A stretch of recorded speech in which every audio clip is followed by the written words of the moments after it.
only stumbled over diamonds, and I no longer fear the worst.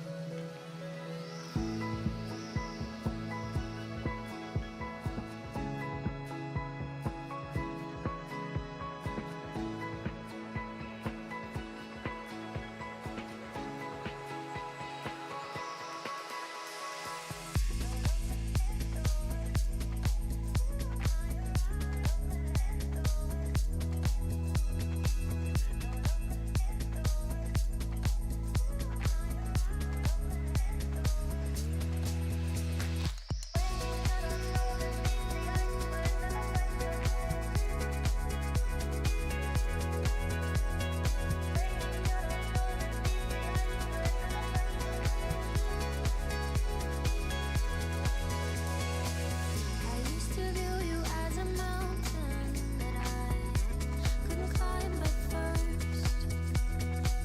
But I've only stumbled over diamonds, and I no longer fear the worst. You were the calm to my storm. You could take the wind, and though the winters were hard, weighing on our shoulders, at least the ice could never break us in.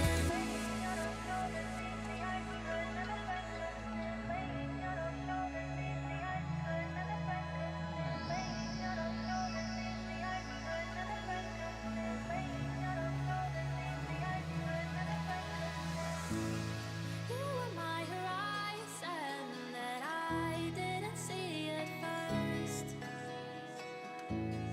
You were my horizon, and the breeze is just what I deserve. You were my horizon that I didn't see at first. You were my horizon, and the breeze is just what I deserve.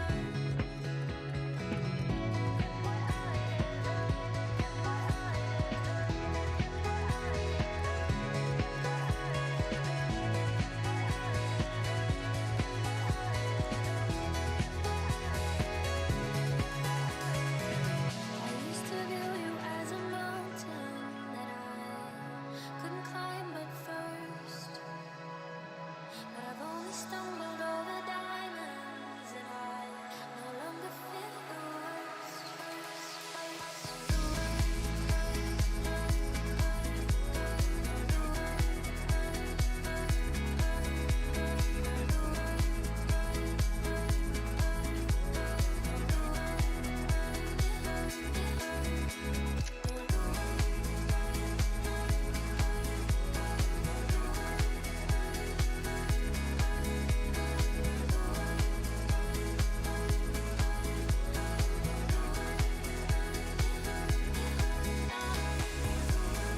You were my horizon that I didn't see at first. You were my horizon, and the breeze is just what I deserve. You were my horizon that I didn't see at first. Good evening, everyone, and welcome to the NECC playoffs. You're here for Rainbow Six, and today we're going to be watching the East Divisional round of quarterfinals. My name's Llama77, joined as always with the handsome Goose himself. Goose, how you doing, and what can we expect from today?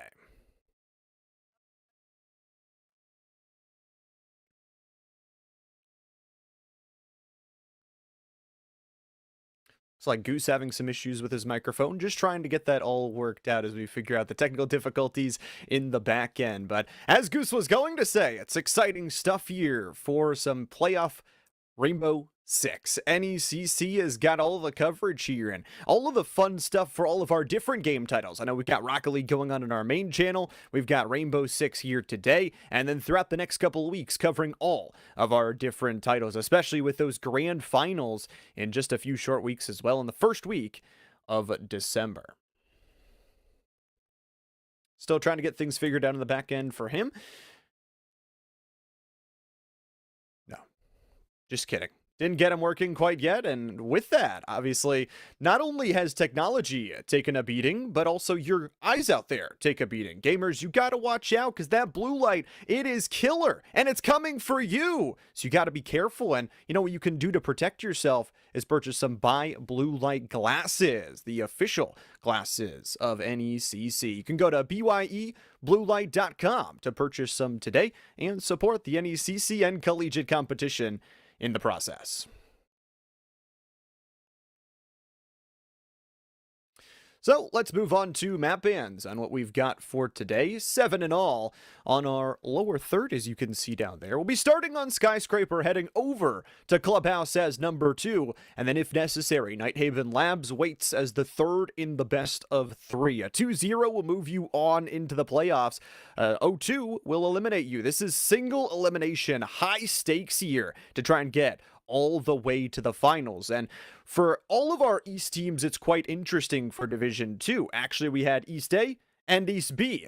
8 teams apiece that played out through a 7-week round-robin scenario. Only the top 4 from each separate division was able to make it to these playoffs. So, although the seeding is 3-4, or 3-6 rather, Robert Morris favored, these are teams that ended 2nd and 3rd in their respective divisions of the East NECC. So, RMU has got Skyscraper first for themselves to try and build themselves off of. USM selecting defense. We'll move over to Clubhouse, and Robert Morris will pick defense for that as well. And then Labs, if necessary, also going to be a defensive pick for Robert Morris to start.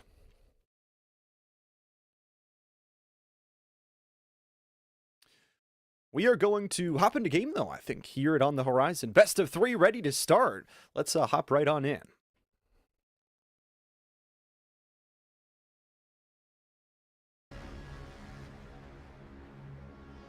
Here we go.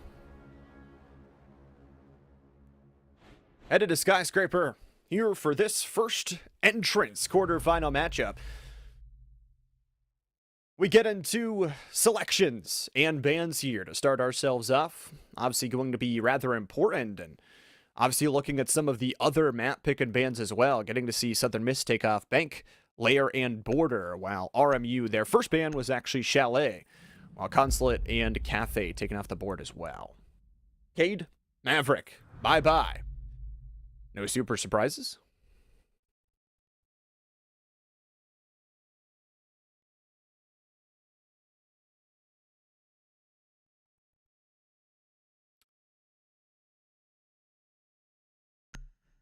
Second round of bans coming through right now. And again, still just trying to get the audio figured out for my man Goose, so it's just going to be for right now. Monty taken off the table, along with a big old shield man in Warden. So we're set to go here for map number 1. RMU will start on their attacking side, while USM starts on the defense.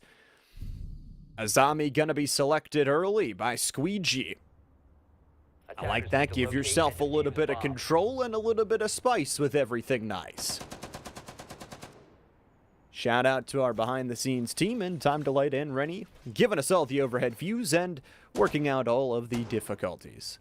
For now, we will watch this Skyscraper hit.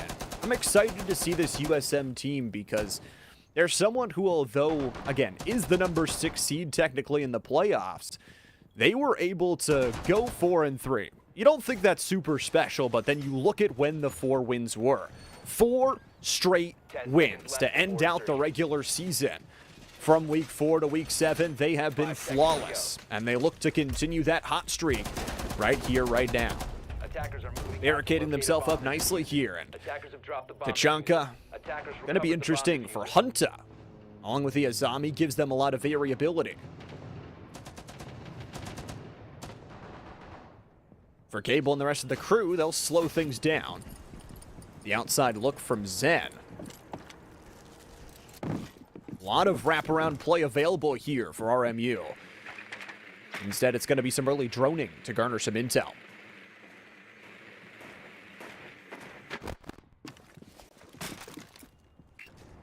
Second drone coming out now. Durdock decides to blow open the close wall. Very slow start here, 45 seconds in. Just a decent bit of intel gained there from Faith as Baines has got an angle in under the lanterns.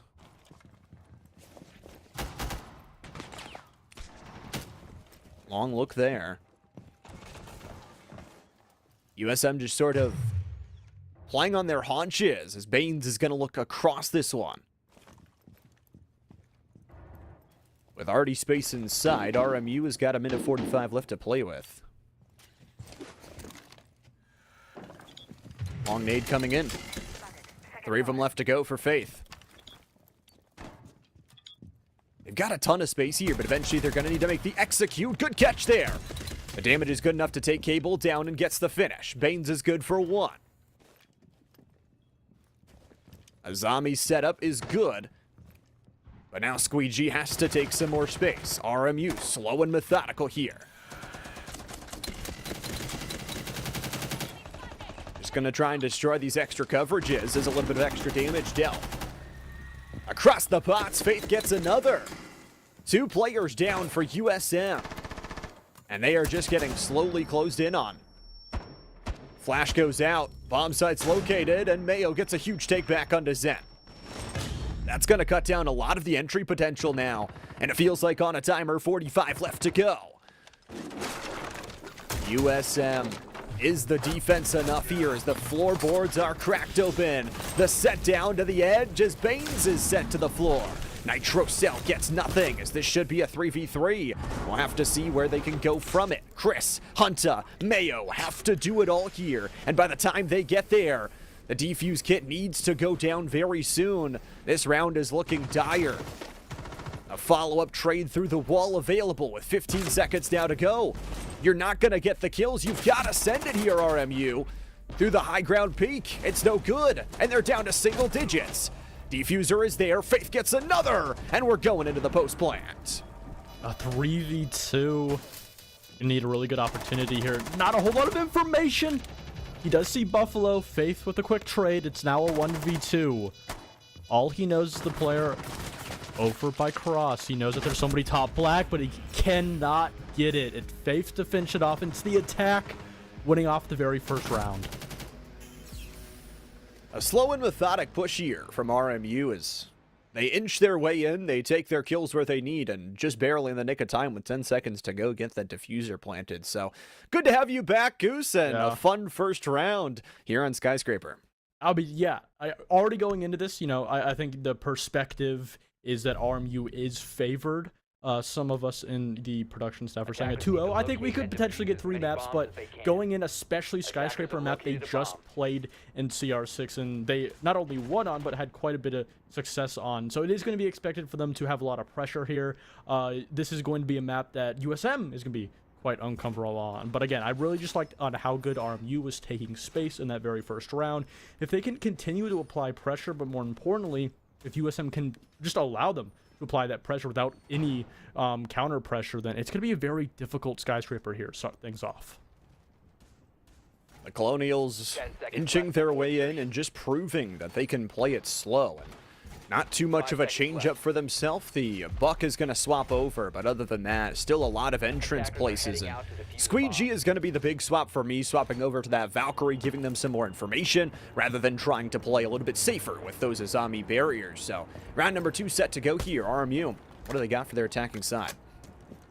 I do like the adaptation from USM here, bringing both the not only the castle, but also the frost can kind of trick up. You also have that Melusi, so not only is it going to slow down all of the attack, but also it's going to really put pressure onto that blitz. So I think that's a really good countermeasure. Obviously, you have to build up around it. You got to do a lot more than simply just having that utility to stop the blitz, but it is going to help. Also feels like those frost traps are one of my favorite. If you can place them in different locations each and every time, you can get your opponents off guard. Trying to break through here, though. Dirtok and the rest of the team will find a rotate around. It's only 2 minutes left to go, but that time wasn't necessarily a problem for last round of RMU, and especially with a Skyscraper map that is very horizontal based. If you get 1 or 2 picks like they did last time, it can really just start to open things up. Squeegee can do a lot of damage here, but shooting that drone's gonna give his position away.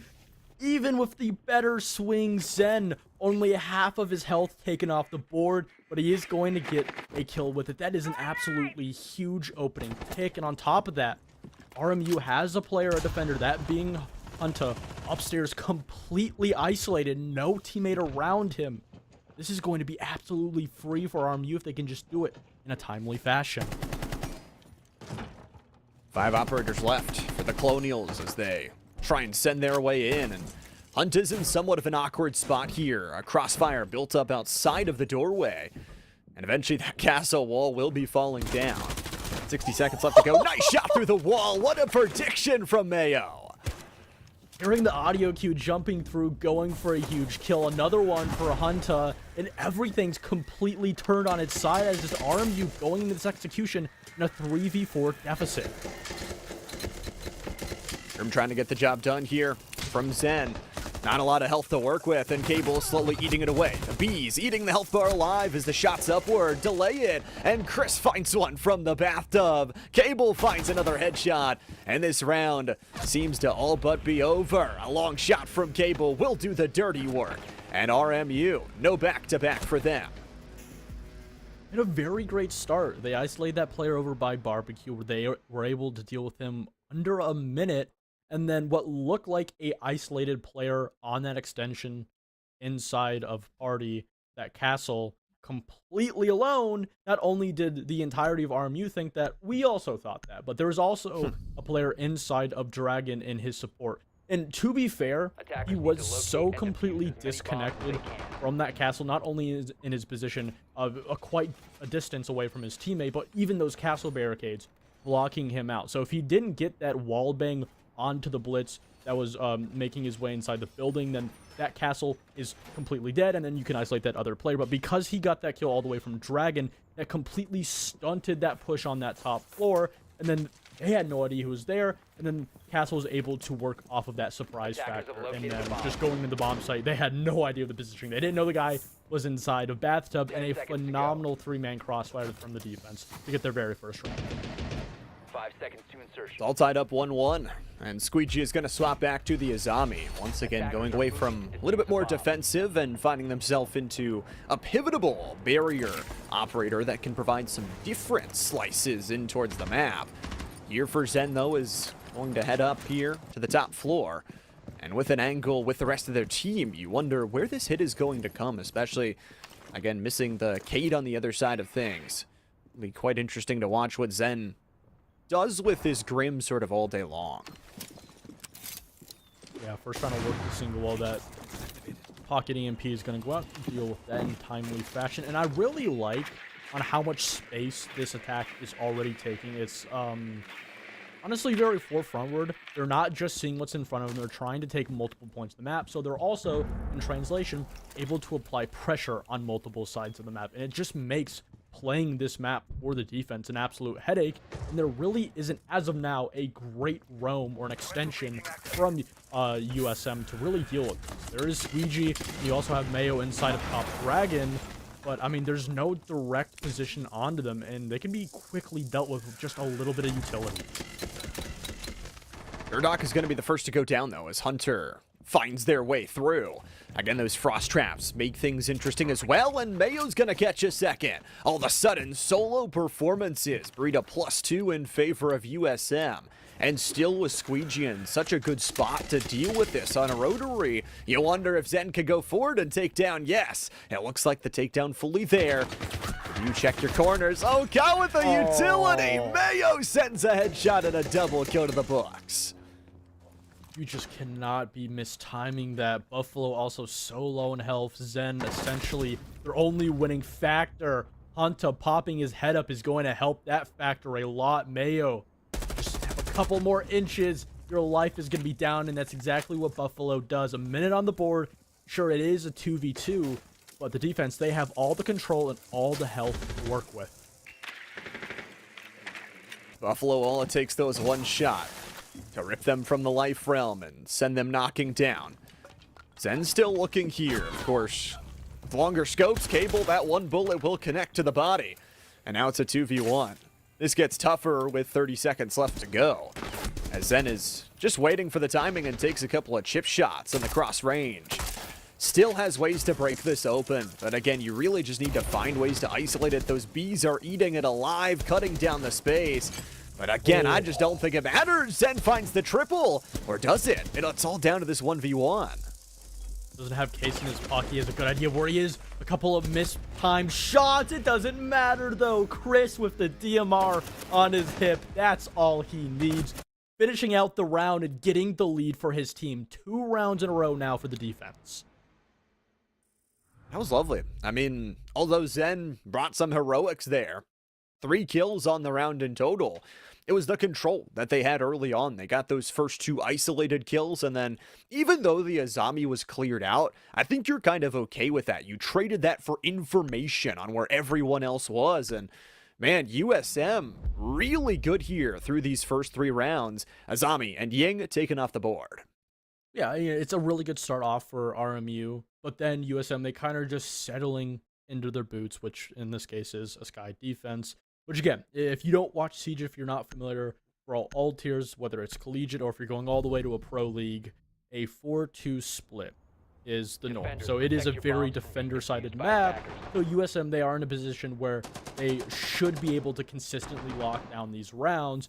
But RMU just having 1 round to begin with is already good enough. That is a really great stepping stone they can work on, and then potentially stack on a couple more rounds here. And if they can continue to play as aggressive as they had through the previous rounds, but just with a little bit more information, especially going in that late round, they're just not aware of these positions, of these, rat plays, these players in these lurking positions that are catching them off guard, sometimes in isolated positions. So if they can just, convey to that drone economy, get a lot more info in that late round, then I think RMU is going to continue to coast back. See what the Colonials want to do here, as the defense has selected some great things. Not only the Tachanka, but also have the Kapkan. Aid by their side. Gotta watch walking through those doorways, as Faith is going to run on in. Attacking from the lower floor can be smart, especially with those shields.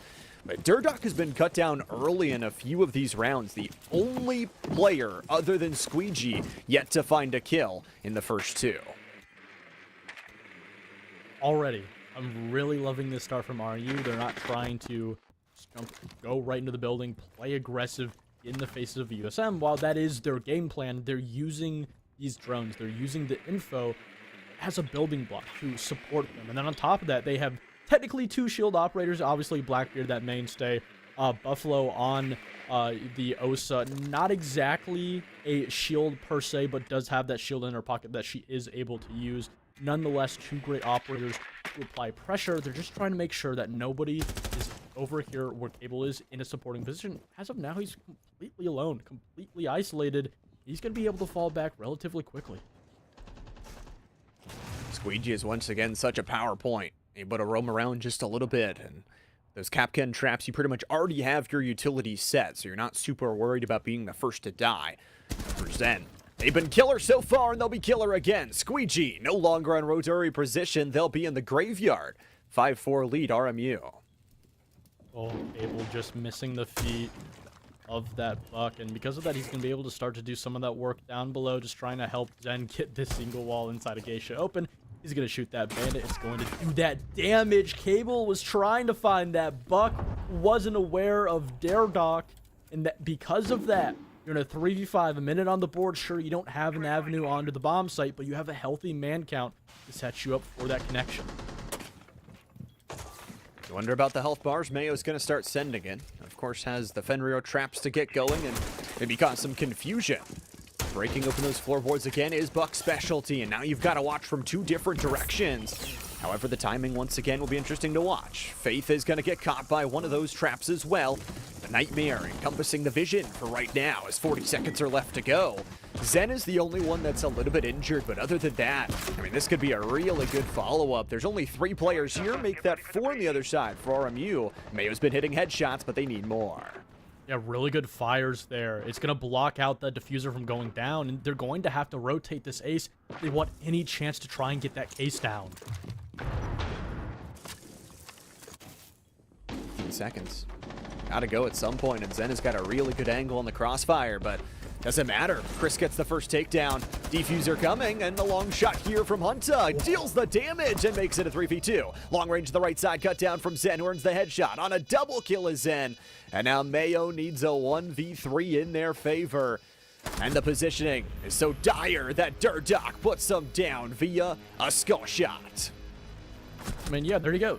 Exactly what I asked of them to do is just to get a little bit more info throughout that entire last 30 seconds, even if you want to dwindle it down all the way to that last 15 seconds where they're trying to get that case down over in a half wall inside of T. They had constant pings on that Tachanka over on Black. And obviously, there are two other defenders you have to worry about. But not only does that Tachanka have the main line of sight onto where the plane is trying to go down, but he also has the fire that is denying you from taking that space to get that case down.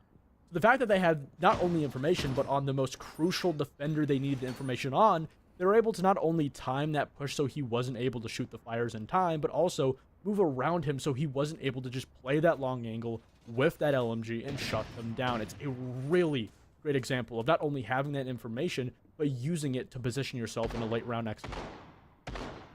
I mean, that information was really good, but as you mentioned, how they pushed them kind of all together, it felt like USM weren't really able to spread out and get angles because everything was sort of covered on their exit. So all three of them almost sitting straight together, herded like sheep and then slaughtered the same way. We're all tied up 2-2, and as you mentioned, for RMU, that's got to feel really good on the attacking side. Yeah, exactly. I talked about earlier on how the bare minimum attacking teams not only could expect to get, but usually get is 2 rounds, and RMU is much in a position to get more than that. So then things turn around and you have to start to worry about USM if they're going to continue to let these defensive rounds fall beneath them, and then they're going to have to rely on their own attacks. So it's a little bit of a scary factor, and I need them to just continue to hold off this onslaught. You can see just how much aggressive utility. Bones is going to be that mainstay with that blitz. He's going to be the spearhead to clear the space. And Mayo inside of Dragon, unless they had a rotate, I'm not sure he's able to even get back into the bomb site unless someone gets rid of that castle barricade. That's a worrying position. Be isolated quick, and Mayo, maybe you just have the clutch factor in you. We've already seen what you can do through walls. But in a 1v1 could be a lot different. It's going to be a takedown of Buffalo, and a lot of utility. That's already gone into the void. You wonder if Zen can stay out alive, and it's going to pop an early set of Bs to try and push away Mayo out of Dragon. That rotary position now available as Baines is going to get a lot of info, but this is actually really tough. Putting some shots through. Durdock goes for 1 and 2. Bye-bye Mayo, bye-bye Squeegee. Now he's completely cut off the defense. Cable down below both Hunter and Chris over by bathroom and bedroom. So it's going to be a really difficult. That's all of the vertical in the control of the attack. So you do still have control of the site. But even with that man count, a minute left. Again, so low on drones. Zen is going to have one in his pocket, so he can use that if he wants to. And they have time to use the info, but it doesn't really look like they want to. 4-3 advantage, and they're just playing top down. You saw him? He saw his feet. He just didn't even realize it. Then going on the rotate. A missed opportunity. Cable still holding. He doesn't look like he's aware that they pushed down all the way to house stairs.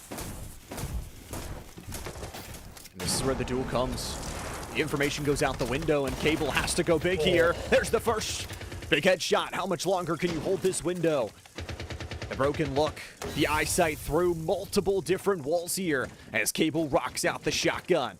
3v3, 15 seconds to go here. Baines is gonna jump him. The pistol hits the headshot. Hunter gets one back on a double kill right now. Need to get the plant. 10 seconds left to go here, and the crossfire is good. Chris is gonna cut down one. Diffuser is dropped, and the slash and dash to the face puts him in the dirt. Oh, I mean, again, it not only does it go back, I could, tout and say, oh, yet again, you didn't have information on Cable, but you know what you also had on Cable? You had vert holes, and you had 4 people Again, I don't necessarily think you should have somebody playing on that vert for the entirety of the round. But when you're going for that execution with 45 seconds, if you just had one person on vert, not even going for a kill necessarily, maybe trying to cut off a line of sight, simply just trying to apply pressure onto those site players so they can't simply focus on the players going for the execute in a horizontal position, then maybe you would have found Cable. And you also had the Grim in the pocket, but by that time they'd already used all of his Bs. So, you know, we can talk about how, oh, they don't have information. Oh, they had the vert, but they didn't use it. But at the end of the day, they're not conveying, they're not conserving their utility. And when it comes down to the late round, they have nothing in their pockets aside from the guns on their hips to use. 10 seconds left before And I think that's even tougher when you had a minute left to go and you had the guns in your hips, but Cable was able to rip one out and drain so much of that clock for you just to try and clear that position. So USM, a much needed third round, and hoping to get a fourth here, bringing back the Frost alongside that Valk. So a lot of cameras, a lot of info for this defensive crew, and especially playing a top outside is really tough sometimes because RMU, they're going to attack you down low and you have to be ready for that. Yeah, but the good position now is if you're USM, you're in a position to get that fourth round, the bare minimum. And if you get 3-3, you know, maybe USM has a fantastic attack that, you know, has never before seen. You know, that definitely is a possibility. Skyscraper, if the bands are right, if the timing is right, it can swap that way. Really good timing there. That Tuberal and the Bandit, that's going to deny that single wall over inside of the office getting opened. And you know, that's one thing that USM has done quite well, is use their utility to deny space and deny these walls from going open. And something that helps with that is Bucks going down below, getting that vertical. Looks like Man's gonna try to play for it, but it's Zen. That's 2 opening kills. Sure, you can throw out that Tuberal canister, but it's only gonna deny the inevitable.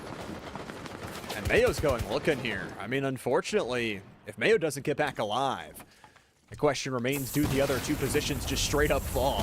For Durdok still to full HP, and there goes Mayo. I mean, this is already a double kill from Zen, who's on an 8-kill performance across the now 6 rounds we have had. And it just feels almost impossible for Cable and Chris. You've got to eventually send out something, and the crossfire timing just isn't there. Buffalo hits the headshot, and a 1v5, maybe? Any clutchers? Oh, almost. You got the trade, though. You know, one. You take it. Yeah, you got his one. You got the trade, you know. You'll take that. 3-3 half. I think that's a 3-3 half that favors RMU. That's a 3-3 half that RMU got. And now we swap on to their defense. And USM has to equal at least their 3 rounds 4 if they want to win here in regulation. But it is going to definitely be a tall hill to climb. I'm really curious on these bans. In my opinion, I think these bans are going to really dictate to how this map goes. A Valkyrie ban coming out on Sky, a Ying ban. I like that. I'm more looking at USM's bans to dictate how much, not only do they know how to play Skyscraper, but specifically against RMU, which more than likely they're going to be going for a more lurk, an extended heavy hold, especially without they played their attack. And a Zami. I really like those 2 bans. And then, you know, a Ying and a Monty. You know, it's a shield opera. You're going to see whether it's Blackbeard, whether it's Blitz. You're going to see one of them. So, you know, kind of, you know, nothing really surprising me. But at the same time, that's a good thing. Yep, pretty milquetoast standard. And, you know, the Azami didn't actually get banned until the 2nd round of bans in that first half phase. So I like that it'll actually deny some of the more interesting positions you can build up with those Azami barriers from USM. And the question now becomes, what does this defense side look like for RMU as things transfer over? It feels like favored especially, this could be one where you close it out. This was RMU's map pick, so would love to start out the series like that. As a reminder, Clubhouse is number 2 and Labs is number 3 if necessary. Yeah, and you know, I think the thing with RMU is I would expect them to get 3 rounds on the attack because they took themselves to Skyscraper. When a team goes to Skyscraper, their opponents, they get to choose the side. So in theory, 9 times out of 10, at least you should probably see the team picking defense. So I think that's something they are going to be expecting, but is USM going to be expecting this spawn peak from Faith. Just misses his head by a couple of pixels. Mayo had no idea what almost happened to him, but he did get blessed just for a little while. If Mayo falls, I mean, that's a ton of your soft breach just straight up lost right then and there. For Faith, Wamai is going to be able to rotate things around and really look for not only some of those spawn peek angles, but if you're not careful, can find even more. Shotgun blast to blow open some of those small breach angles. And again, for Faith, this position right outside of Draken, you have a position to really rotate all across the way. You've got Durdock beside you as well. So for USM, this feels really tough and already a minute's gone. Yeah, I'm also very curious on how they're going to deal with this clash, because RMU, they're going to try to use it for as long as they can. You don't have a Capitao or a Flores to really push it back. You do have the Nomad, but again, you know, it's just so stagnant that the Clash can really predict that. You also argue the Thatcher, but it's all utility that relies USM working off of it. So I'm very curious how they're going to deal with that. Zen trying to get a very aggressive first opening pick. He's going to miss Squeegee, and Squeegee's going to miss him, so just a little bit of phantom pressure for the moment of time. 90 seconds on the game clock here. USM has got to make a decision now more than ever where they want to go, and Zen is still such a problem. Rips down some of the health bar of Zen down to half. There are 4 players waiting for Zen on the other side. A quick reload and a relocate. Over and across. Baines, do you find this? No way. Shirley right with the shotgun looking up. It feels so close, but yet so far. And when do you pull the trigger? When do you let your position be known? Oh man, they're going to find it out. Pushed out. I mean, they've wasted 2 minutes, and this is kind of the point of time where you just try to have to hit that go button. You have to give them that map control, because you don't want to fork over a kill. You're going to have this solo, or Solus rather, on the roam, and that's something the attack that they know about. They're going to apply a little bit of pressure, but nothing more than that. Also doesn't look like they're going to get the read to go for the run out, but a lot of flank potential on this player on the first floor. Where does the hit come through? Still 5v5, even though the RMU health bars aren't great. Zen is going to fall, and an immediate trade from Faith. Faith is still really tough to deal with, especially with Baines getting another. Mayo's down. So much of that soft breach just disappears, and the legs are chopped away as well. It's Baines who's taken down to about 1/5 of the HP bar. But again, Faith denies you your entrance. Durdock is taken down, but the stairway is going to be watched away. A shield play for the win here with only 5 seconds left to go. Buffalo's got another, and the defuser needed to go down yesterday. They win on time. Wow, they didn't have bomb. Even if you had bomb, you had Solus down below. That just around that RMU wins 10 times out of 10. Less that Solus just pulls a complete idiot play, which they're not going to. They have all the information. I have the faith and confidence in that player to do it. And just, again, I mean, we talked about how so much time was wasted. Even if we're kind of ignoring that clash, the clash went back down to the site with about 1:30 off the board. Then you had Zen over by Gong, or Drum rather, just shooting bodies. Not getting any kills, not really applying any real pressure, but just forcing the attack to be scared of him. He falls back, there's a minute down below, and then you have to deal with the Solus down below. And, you know, that's not necessarily a problem if you're able to get that player and have that 5v4, but they don't. Eventually they get a kill, it's traded back, but with that Solus down below, there is so much pressure they have to worry about on top of going and trying to hit the site. A phenomenal defensive setup there to start off for RMU. Now it gets even tougher. I mean, Mir has got to be picked up to give them even more horizontal angles and see what it wants to do. It's the buck and the sledge combination that give you a lot of what it had last time around with that soft breach. I love that wall specifically. Yeah. I think this one's a little interesting because you're not necessarily relying that there is a thermite to trick it. Even if you have an ace, it's going to make it somewhat difficult. Not as difficult if you have a thermite. But you can just shoot that any time and then have a vantage point onto that balcony that USM has to constantly worry about. But it doesn't even matter. A run out from Faith. Of course that's going to be punished. It should have been punished 15 minutes ago. Not only do you get Chris off the board, that soft breach utility, that isn't necessarily that bad, but so much damage onto your main spearhead. and your shield player, Hunter, that is going to be a lot of pressure because he can't just play aggressive.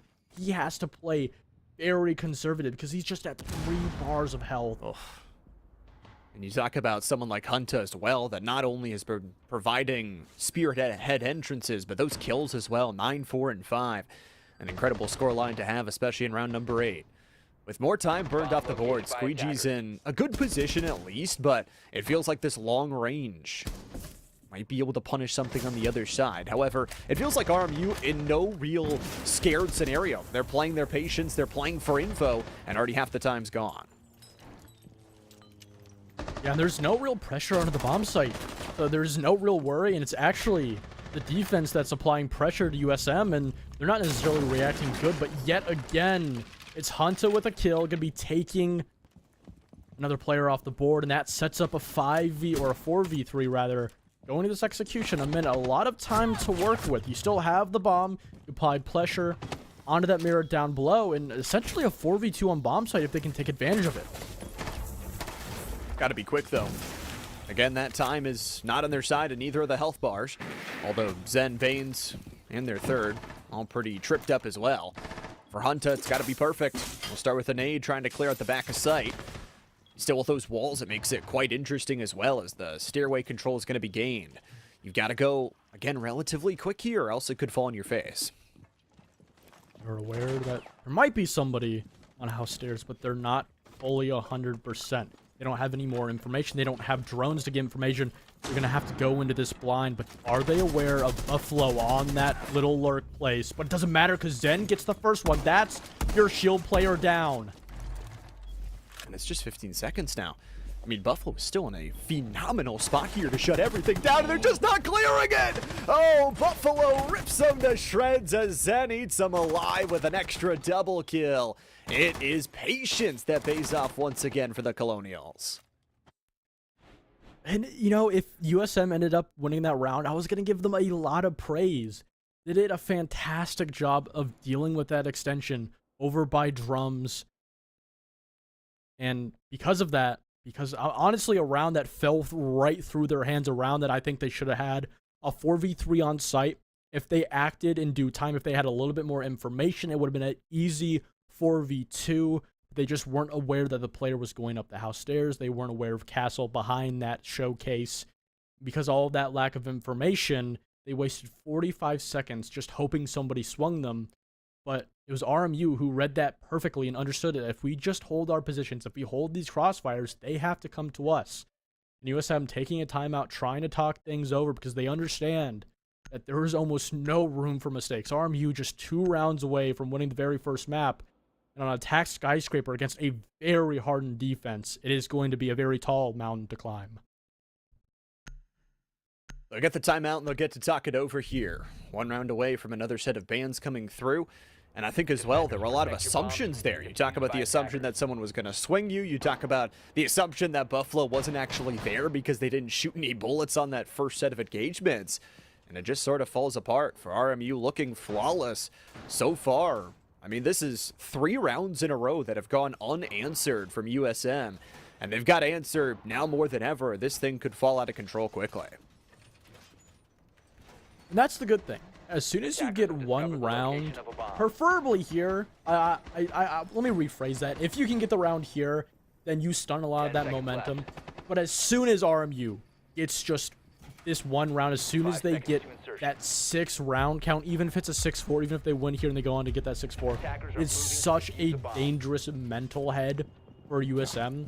And for RMU, I mean, you're on the defense, you have that match point, you're able to make mistakes, you're able to take a lot of risks, and that's something that USM doesn't want them to, because these past 2 defensive rounds have been very stock and standard. They haven't been taking this. They've been playing very safe, and because of that, it's been really hard to clear this utility. But as soon as RMU starts to get a little serious, as soon as they start to take a little bit more risk, that's not something that I think USM is necessarily prepared for. USM, it feels like this round so pivotal on a knife line of whether or not they can get it done. Drone will find some information first, and Hunter should be able to use that to get a little bit of a breach further in. As RMU packs closer into the central parts of the map, they're going to give Durdok especially a little bit more space to pressure out. And good little isolated 1v right side. The look on Zen, who's already on double-digit kills, one of 2 players in the entire lobby. Hunter is the other one. And Zen is just ready for this duel, and all it is doing is just wasting more time. Yeah, there's nothing really to push him out here. You only have 1 nade, but that's in the pocket of Hunter, who's on the other side of the map. I'm sure you do have 2 flashbangs in the pocket of Mayo, but he's down below. Or actually, no, he's over on balcony. So there's nothing to push this player out. Even if you had those flashes, I mean, he's awarded. Then he's going to swing on the Swiggy. And, I mean, Blackbeard can't give him a hold on him, but Mayo is able to equal things out. That is really good. And he also has a vantage point onto the bomb site. That being T, which, as of now, is completely empty. RB finds 1. Faith is going to be able to get it done, but Zen is finally going to fall. Down to the ground, not fully taken out, and the Nitro Cell takes down 1 more. It is just a flash of utility on either side, and all down to Chris. Can the Hammerman do it all and try and bust through all that remains around him? RMU, map point on the verge if you can't get this 1v3 off. The good news is you can look down and sort of isolate these if you can get smart. The tougher part is you don't have that diffuser. You need to get the case first, and a position is going to be located. They are just chipping you down to nothing, Chris. You've got to walk out eventually, and this watch is surely ready to go. Busted through with a couple of long-range double room angles, and oh, the health just disappears. Faith, the final one to put a bullet in the grave.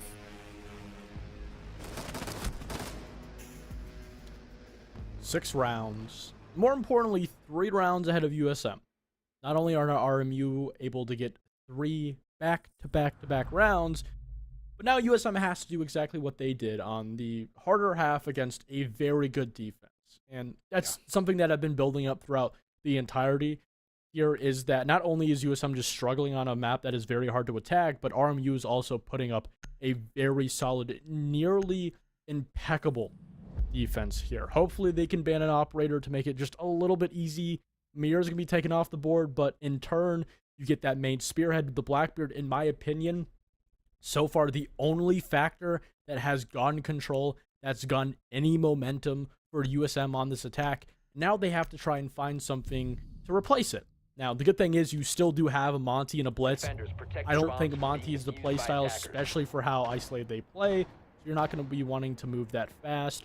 Nobody trying to prop up the Blitz. It's kind of worrying because you don't really have anything else. You still have that Clash on the board. Honestly, in my opinion, I think you should probably have banned the Clash over the Mirror. But again, you know, Mirror can cut off lines of sights. A very understandable ban. I think it's kind of a thing where, you know, there's not really one thing to ban because there's going to be a very powerful operator that can just take its place very quick. I also think, I mean, this USM comp just screams to me that, I mean, they want to hit you hard before those swaps. Obviously, they'll bring out the Dokiebi to get some phone calls going and see if they can't catch some of them in a lackluster position. But those clash walls will make it really tough. You mentioned as well with the castle walls, just all that defensive setup is going to be really nice and easy, it feels like, for RMU to just play their game. And Faith is once again walking outdoors.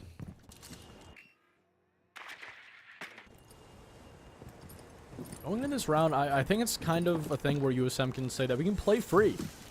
Yeah. Past 3 rounds, their playstyles, they haven't worked whatsoever. They did switch on to that Blitz, and they also have a Dokkaebi, that being Squeegee, right behind them. I really love this play. They're trying to work with this Solus down below. They understand if they don't clear this player out, even if they have all the control in the world, that Solus can just crumble anything they build. A couple of drones being sought by Baines. He's also going to hear the guns in the shield, so he's going to be trying to play around them. It looks like he might actually start to flank them. I'm not sure if they're aware of this. Buffalo, he's going to get the very first pick on to Mayo. Squeegee also is downed. But Hunter, he is able to eventually find that Solus, but you lose 2 players with it, and not necessarily a trade that I would take, and I don't think it's a trade that USM is going to be heading home happy with. Especially you lose Sergeant Dokes and Squeegee, who unfortunately have yet to find a kill in this map, and it may end that way for Chris and Hunter and Cable. Have to do it all themselves with just the 3 of them. The good news, they've got time. The Bad news is, still without that information of your 5th being available, you're going to have to just kind of brute force this one. Work off of the shield. See if you can take down anything further. The jump down with the shotgun, looking for the one-on-one. And things go black. Hunter pulls out the pistol and will win that duel all day. Well, if there was an opportunity to get an advantage here, that's definitely what it was. A very peculiar jump down there. But an opportunity is an opportunity, and Hunter, he's going to continue to triple it up now. A 3v2, an advantage, a very safe one for USM. Derdock doing his best to try and slow down this attack, but it's Zen who's in a position to shut it all down. That shield v shield moment, the classic meet cute you they talk about in the movies, but Derdock isn't getting cute with it. Straight to the head they go. Here with the pistol, that should be a kill too. Hunter is looking for the penta, and Derdock is the only one to try and deny it. At this point, the timing is big. It's an ace. It's a penta, and this map continues just like that.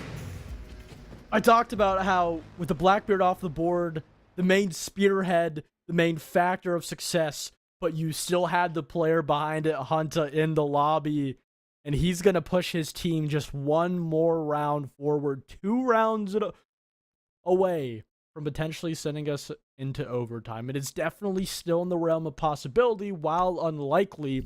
If you can continue to put Hunter in positions where he can have rounds like that, almost anything is possible. 16 kills. I mean, what more can you ask from a player like him? And on top of that, RMU understanding that the entire round was won off the back of a heroic play from one individual player.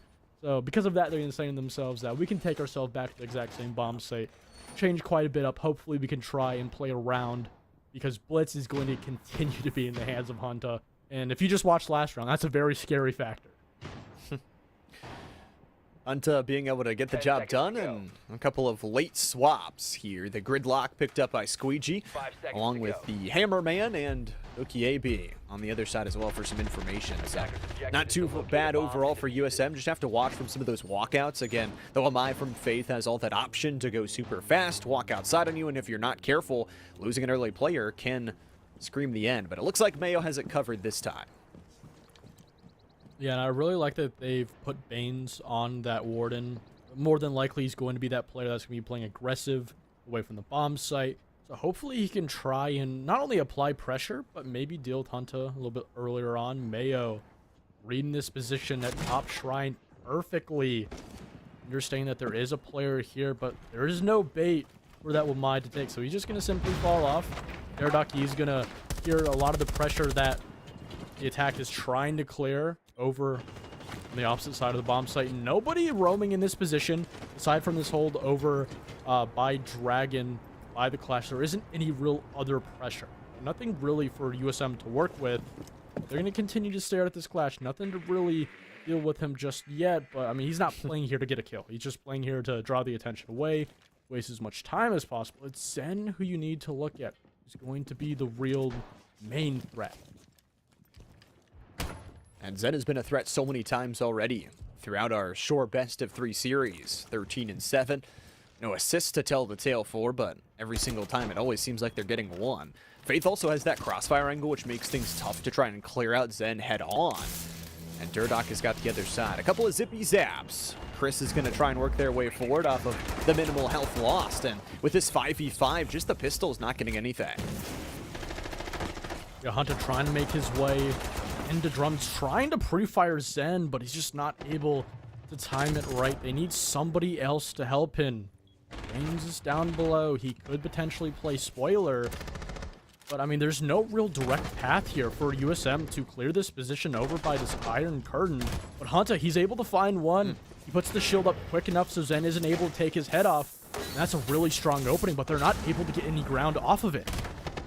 Ooh. And Hunter's gonna lose his life off the close-range shot of Zen. A couple of headshots make this round really tough. And once again, the timing is going to be the issue. The phone is ringing. Who's gonna pick up? Derdock decides not to as all 4 players stand still. The health bars are not good, but the timing from the Colonials is just on their side. Zen falls, and that opens up so much.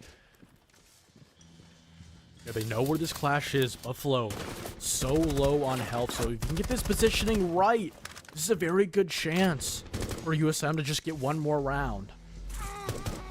The timing is terrible, though. I mean, Durdock just steps out, earns the SMG kill, and Barnes is on the other side. Baines, excuse me, double kill there. And it's down to 5 seconds. Diffuser dropped here, and a shotgun shot will end it. RMU going up in the series 1-0.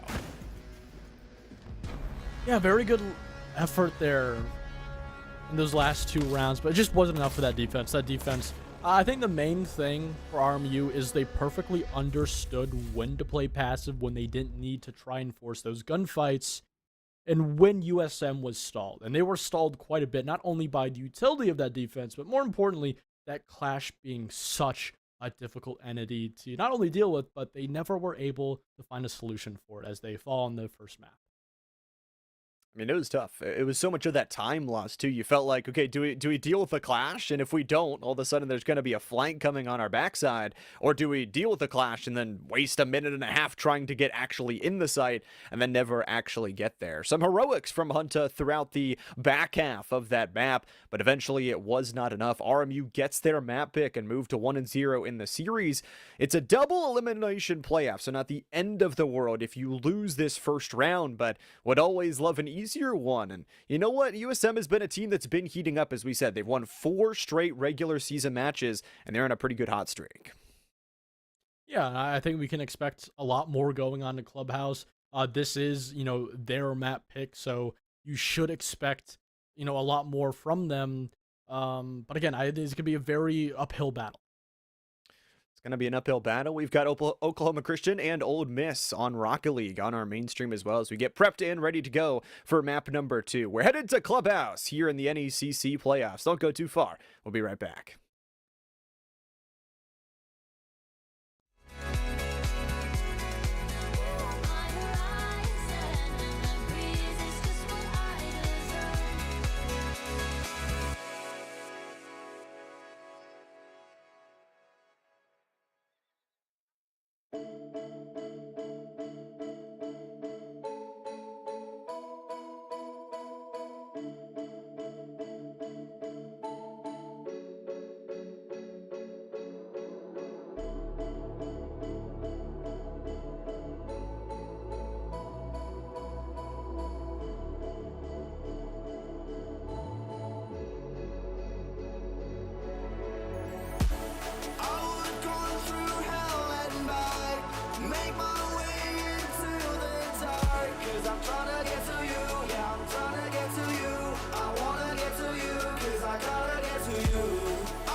Welcome back, everybody. We are watching the NECC playoffs in the Eastern Division 2. Still on the 77 and Goose up here on the desk. And Goose, although RMU shaked towards the end of map number 1, they were able to pull it out.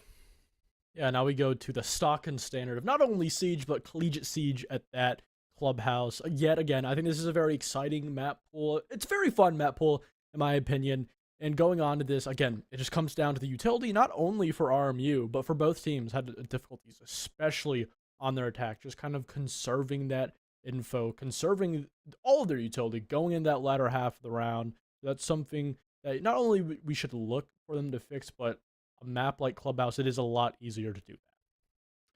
Definitely. And I think it's going to be exciting to see what sort of offensive elements that USM is going to want to bring, because they're starting on the offensive side. Although it is their map pick, Robert Morris did select defense, so they are the ones that I feel like could be in true control. If they can build a good game plan here, especially on their map pick, it looked like they were really heating up towards the end of that first map. And again, just talking about the situation, which what they started with. I mean, USM started the season off 0-3, went 4 straight match wins to get towards this spot and to get to the highest seeding they could, so I don't think they want to drop to the lower bracket anytime soon. No, and again, there is a lower bracket, so, if they do fall out here, USM, nothing to necessarily worry about. If you do want to go to the grand final, you do not only have to go through the lower bracket, but theoretically, you also have 2 extra matches. So obviously, if they're able to get this map, keep their hopes alive onto that third map, it's going to be a lot less of a headache. But again, you're going to have to get through this RMU defense, which not only was it good on Skyscraper, it should translate relatively well here in the clubhouse also.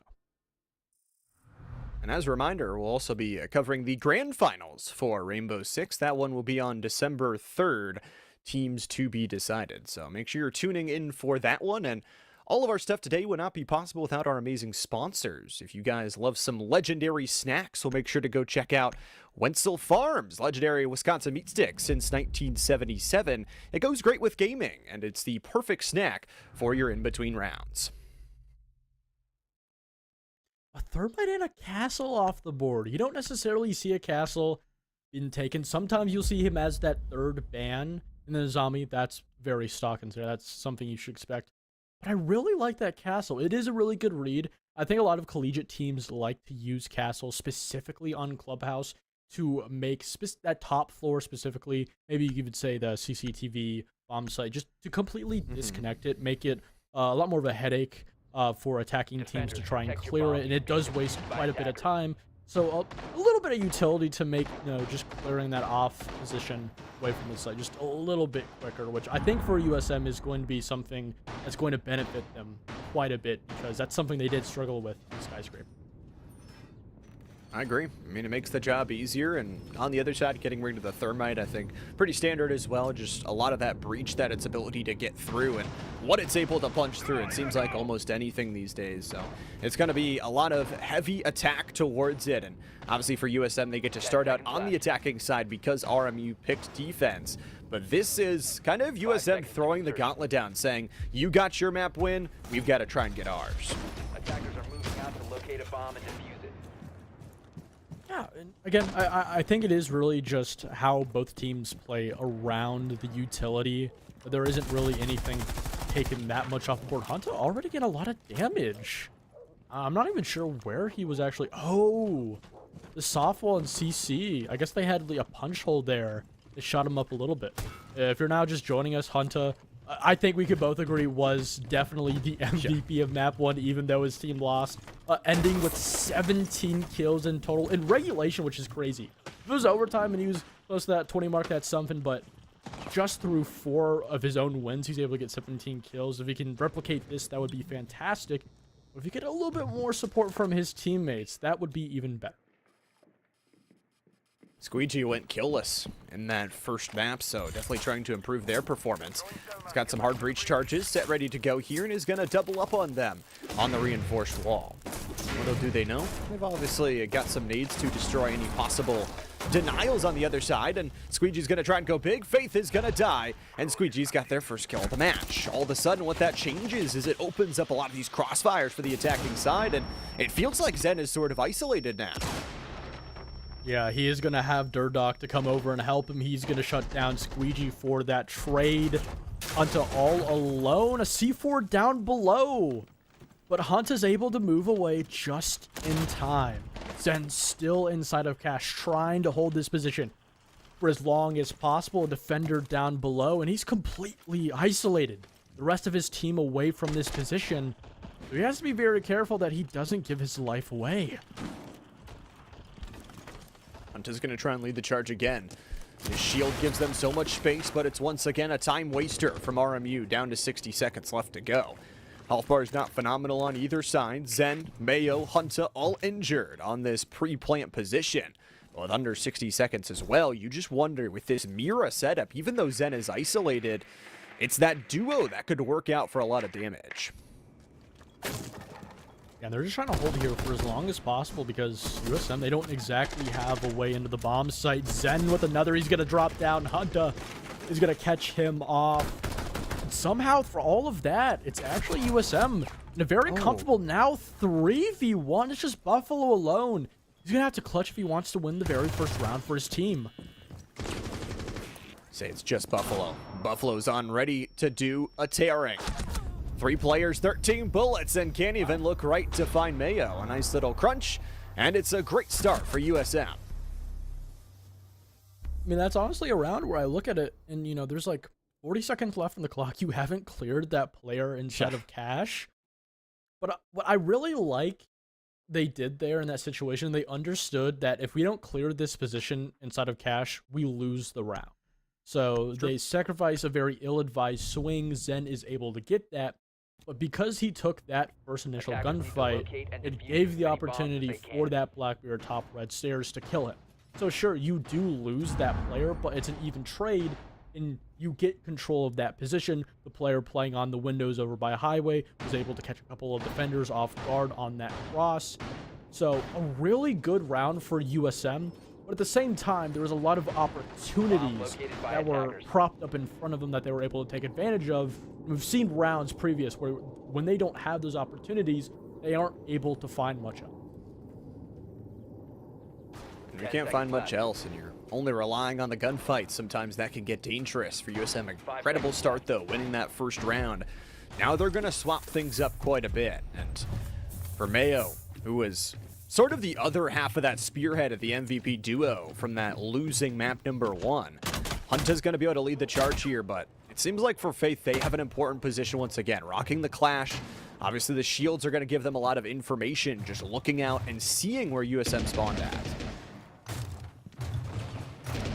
I'm very curious on how they're using Faith on this Clash, because most times you'd have that Clash inside of Garage Raptors, maybe even sometimes bottom Garage, but there's just no position for him to make his way into Garage unless he rotates all the way up red and then goes to Raptors. Again, so it doesn't really look like that is their idea, that's the method they want to go with, more than trying to apply pressure and deny control over in this break position, which, you know, to be fair, it does work if you don't have that vertical. That's, you know, perfectly fine. It can make difficulties. At the same time, if, I mean, they can just get rid of the Rooney inside. Oh, he doesn't have a rotate hole? Oh, that's so easy to get rid of the Rooney. If they just kill him, they can just go for a very easy sight hit.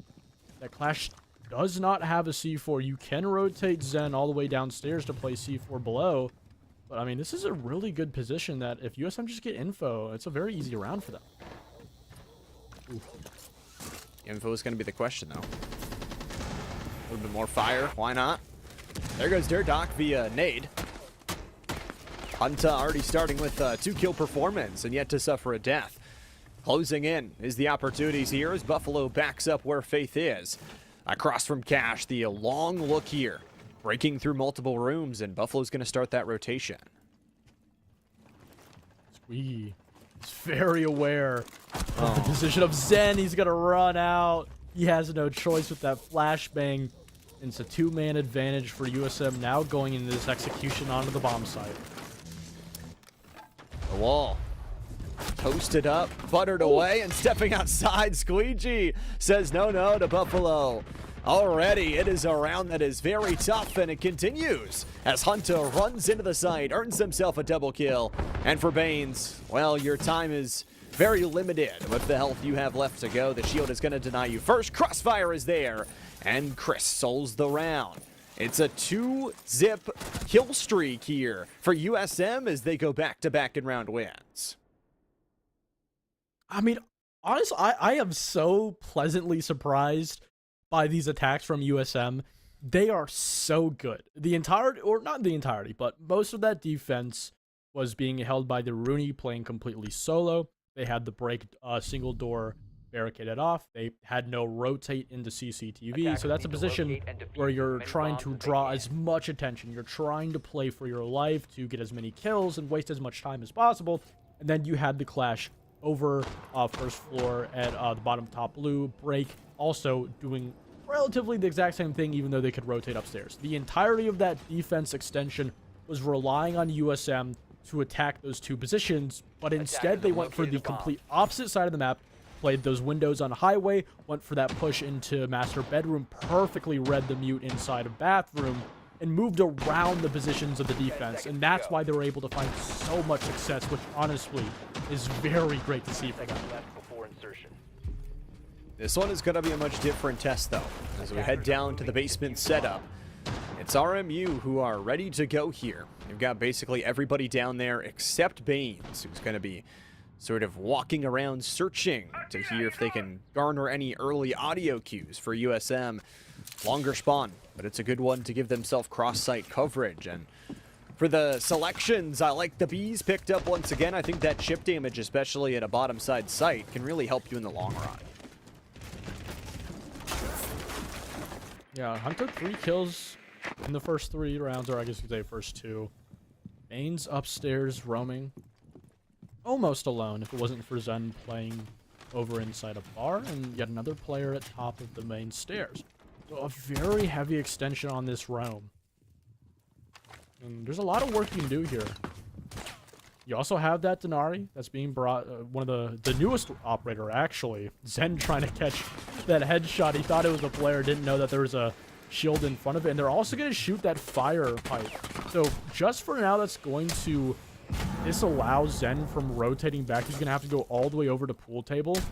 So if they can take control of this position in timely fashion, that's an easy opening kill.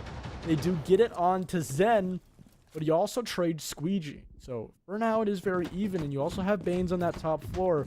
And from the positioning and from where the attack is looking, it doesn't look like they're aware of his position all the way upstairs. And still C4 in his pocket. He has a potential to do a lot of damage. It's basically a top-low play, though. If they can find the position of Baines, all of a sudden that makes things a lot more exciting. For right now, just sending it on down the stairway for Mayo. Chunking out some shots, seeing if they can catch something like they've done in rounds before. It's only about 60 seconds left to go. And everybody from USM is full HP, but man, this basement site could be tough to hit if you don't have the information or kills to back it up. Yeah, I mean, 4v3 on site. Baines finally hitting that flank. Doesn't look like that USM is aware of it, but if they hit the site before he's able to find effect, then that's going to be a problem, but it doesn't matter. He finds Chris, he takes him off the board. Not only does he get that man advantage, but he applies a lot of phantom pressure, because now USM, they have to worry about him. Just going to rotate down here, and Faith has got another, so double kill for Faith in this round, and just finding everything off of a triple. It's all down to Hunter, who finds a stray headshot. Hold on just a second. 20 seconds left to go. Has an isolated through ball, but the fire will cut him off. And the shots will be to the legs. Hunter finds another. Is this another penta on the board? Has the diffuser, needs both, and playing smartly is Baines, who loses half their health bar. But they should just win on time. They'll win on kills anyways. Baines, the rotate, the crux of the round here. Oh my god, they had the Denari lines on the Moto hatch. So, I mean, and the thing about those Denari lines is each of them do, I think, about 15 damage. But if you stack them up, I think there was like 4 or 5 there. Not only do you have to just flood it with either flashbangs or any throwables in your pocket, so either one, you have to waste utility, or just jump through it and hope you have enough health, which you're not going to. You're going to at least be down, more than likely killed. So that just completely shuts off that hatch. and limits the amount of areas where USM was able to push onto the defense. That's a very good use of the newest operator onto the lineup. Both operators being able to take off. Surprise, surprise, both shield operators, Clash being taken off. Really hadn't had too much of an effect. We saw it being brought in round 2. And as I spoke about, USM played completely around it, but that Blackbeard being very useful for USM, but as we saw in Skyscraper, Hunter is also very comfortable on that blitz. It's very true. Getting quite different options here to go for USM, and yeah, I was kind of wondering why they didn't go down that hatch in the last round. Got to see it decided there at the end of it, and clutch potential there again from different players. Although we were talking about Zen having an incredible performance, it seems like for the Colonials, they've spread around their kills really well. Faith is up to 4, Bane's up to 3. Hunter on the other side will pull out the Deimos. The 6-kill monster turns into a literal monster of an operator. I like that. Oh, and he's got the shotgun. Okay. In theory, I like this if he can play it right. Playing in a lurk position with Deimos, especially having that shotgun, can be very dangerous because it's honestly really hard. If you swing into a position where the defender has a long enough sight where that shotgun doesn't necessarily have any effect, then it doesn't have a lot of use. But if you're able to find a close-range gunfight, and a lot of times a defender isn't going to be expecting you to have a shotgun, then you have all the control in that engagement. But again, you have to find the info, you have plenty of drones, and you also have those Deimos scans to work off of it. But again, it's just going to completely be up to how Hunter is able to use it, if he is. Feels like a statement choice, especially in a round number 4. Where RMU, if they win, if they go back-to-back rounds, it'll be dead even. With 2 rounds left to go in the half. USM forced onto the attacking side after RMU selecting defense here, and some good views from Zen. That's a lot of information, and Zen's still in a position where they can look close range to try and deal some dirt. And Hunter has got to be very careful here. There's multiple positions looking at that entryway. Yeah, really good adaptation here from RMU, bringing that bandit to trick that wall. Last time, that was the main factor that applied so much pressure onto Zen, who's playing inside a cache, but now they're not able to get that top red wall open. That's going to cause a lot of problems that I don't think they're necessarily prepared for. You do have Squeegee down below, but you're just going for the trick. Necessarily isn't going to be that useful unless you time it. Faith is the first to go down here, and all of a sudden the shotgun blast down too. Hunt is going crazy, but gets a 1-for-1 trade. Resible is Hunter. Can USM get back to the position? The answer is yes. Blood spilt for only a minute. And Banes and Buffalo now in kind of that do-si-do position. Durdock finds an isolated 1-for-1, and with Mayo down, obviously you can't use the Dokkaebi call anymore, but with 45 seconds, you've got to go quick. Yeah, he can't go for the C4 here. If Chris goes for the jump down, he can shoot that C4. I don't know if he's aware of it. Doesn't matter if you got Hunter with the Mossberg shooting you. But Banes, what can you do here? Not much if Hunter has the better of it with the pistol on his hand. Squeegee with the last. USM, they take their 3rd dominant round in a row. Everything's been flipped on its side, as it seems to be an attacker-sided clubhouse. I mean, their work, especially into cache, I think for USM, they've had some slower rounds on the day and getting caught on timing. This one is the complete opposite. They go into a snap movement where it's just a 4 rush down cache. They're able to take down those 2. And I think the critical thing was they got that res back up. They just overwhelmed them with the angles and players. And that speed has been so beautiful to see, especially on a difference from that map number 1.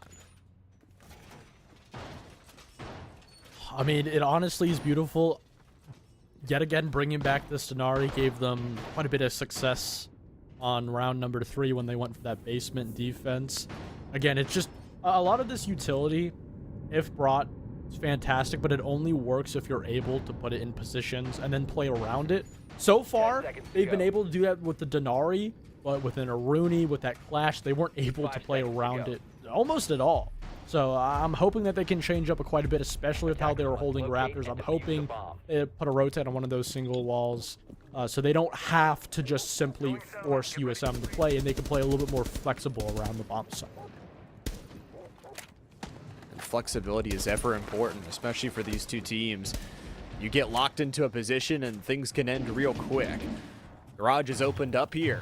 Mav picked up from Mayo. Hunta is having another MVP performance with 9 kills. Multi-kills aplenty and switching up a little bit for them as well. The fireball will eat down low, so trying to cut this one through and having the lineups to do it such. USM is now located where the bombs are.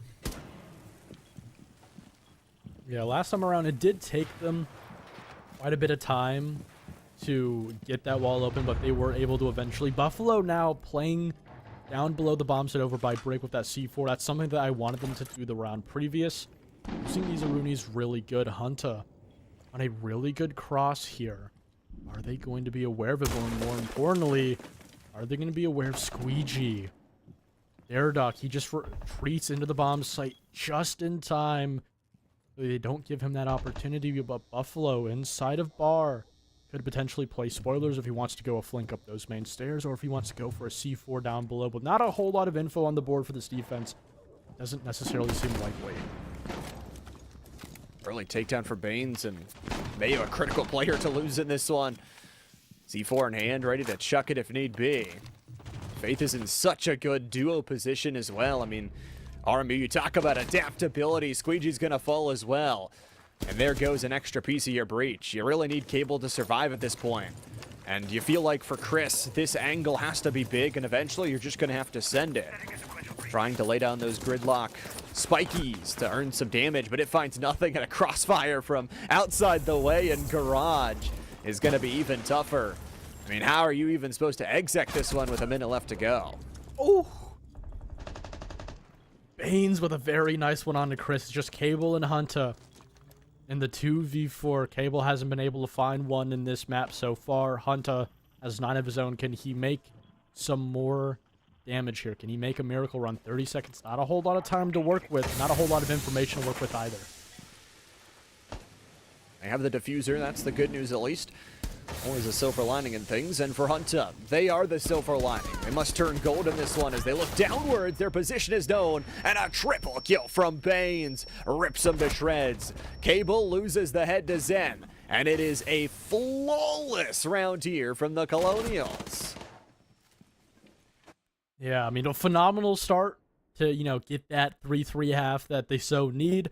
Obviously, going on their attack, we just saw in Skyscraper that theoretically they should be a consistently attacking team. Not a lot of times you see teams only being able to attack on Sky, that not translate that onto other maps.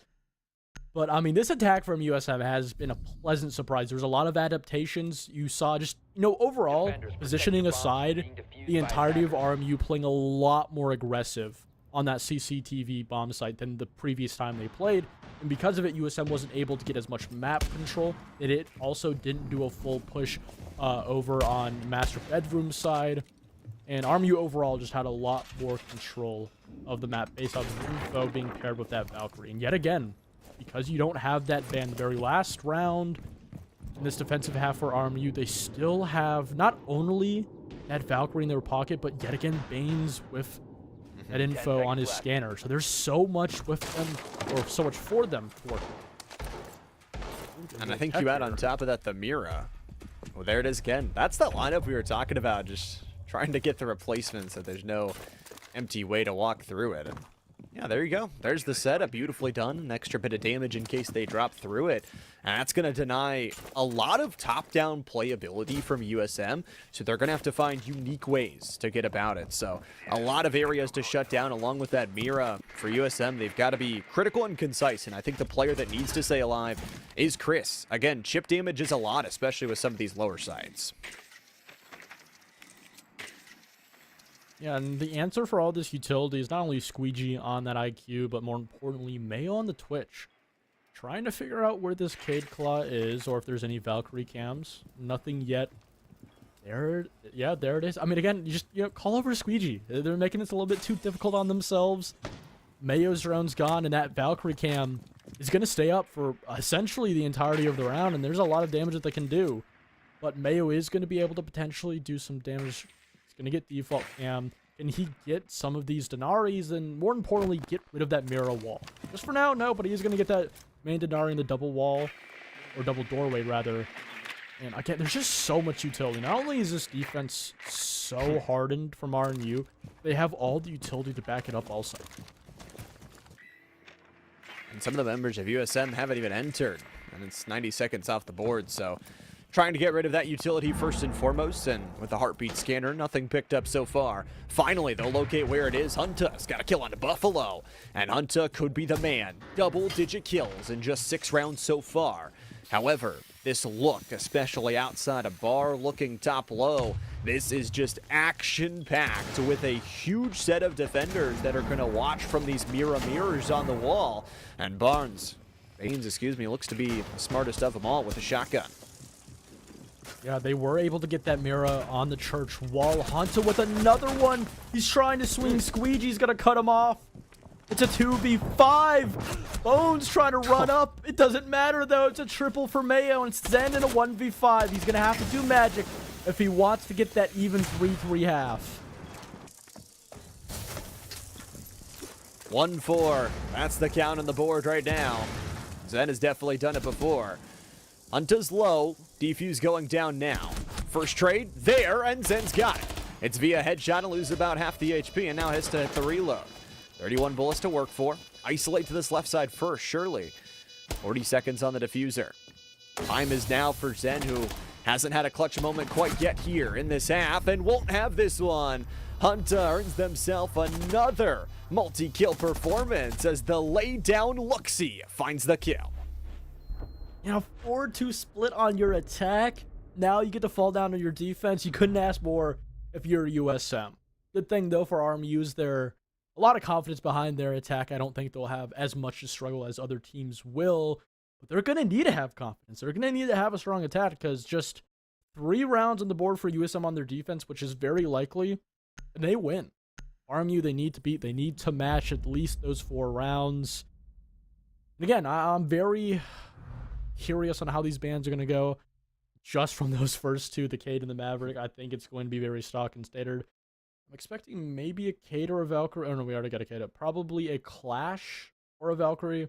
And then probably, you know, an Ace or a Therm. More than likely a Therm. Please give me it. Please give me what I want. It was all me and Capitao. That's all. That also makes sense. Okay, so.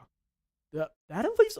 That's the. Ooh. Oh, that's a little bit of a problem, though. You get rid of that Cade off the board. You still do have the Bandit. But you have an Ace, Habana, and Therm that RMU can use. That might be dangerous. I'll pick up 2 of them, and, you know, I liked your thought process there. Instead of Bane and Cade once, let's get it off twice. I really hate that guy enough to do that, but boy, oh boy, swapping the sides here for USM. They're going to have to get it done straight on forward. If this map is not a win for USM, it will be a fall in the series, and for RMU, they've got a lot of work to battle back from a deficit. But they have a lot of players to get it done, especially with those bans. They have a lot of options to attack different ways. And we're already seeing both the Ace and the Habana. And again, as I spoke about on their defensive half, it doesn't matter how much utility you have in your pocket. It matters on how, one, you use that utility towards your opponents, but more importantly, how you play around it. And a very aggressive extension here from USM. You got Squeegee playing over by red side. This isn't necessarily a extended hold, even though you're going to have Hunter, you're going to have those cash walls reinforced, so it's going to allow for them to potentially play very stock and standard. But Squeegee on a little bit of a lurk on that first floor could cause a lot of problems for this attack. Squeegee has been huge this map, not as much in map number 1. It's 5 kills for them, second on the team. Sliding behind Hunter, who, by the way, another MVP performance no matter what happens. In just 6 rounds, 13 kills. That's over 2.0 KD. Yeah, and again, I'm really scared that this attack is going to move slow because you have Ace over on Jacuzzi Wall. And theoretically, it should be easy. I mean, you have 4 secondary EMPs, so you can probably just pop that open. But a majority of this focus is going to be clearing Ash.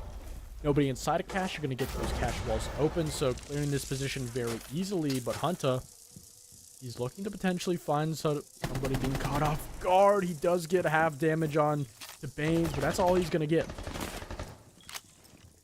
Escapes the drywall and is going to go for the repeat here. Hunter's so critical, but that SMG is so deadly. And Squeegee's going to be taken down via headshots. And you love that. Drone getting the information here, and the wraparound is beautiful.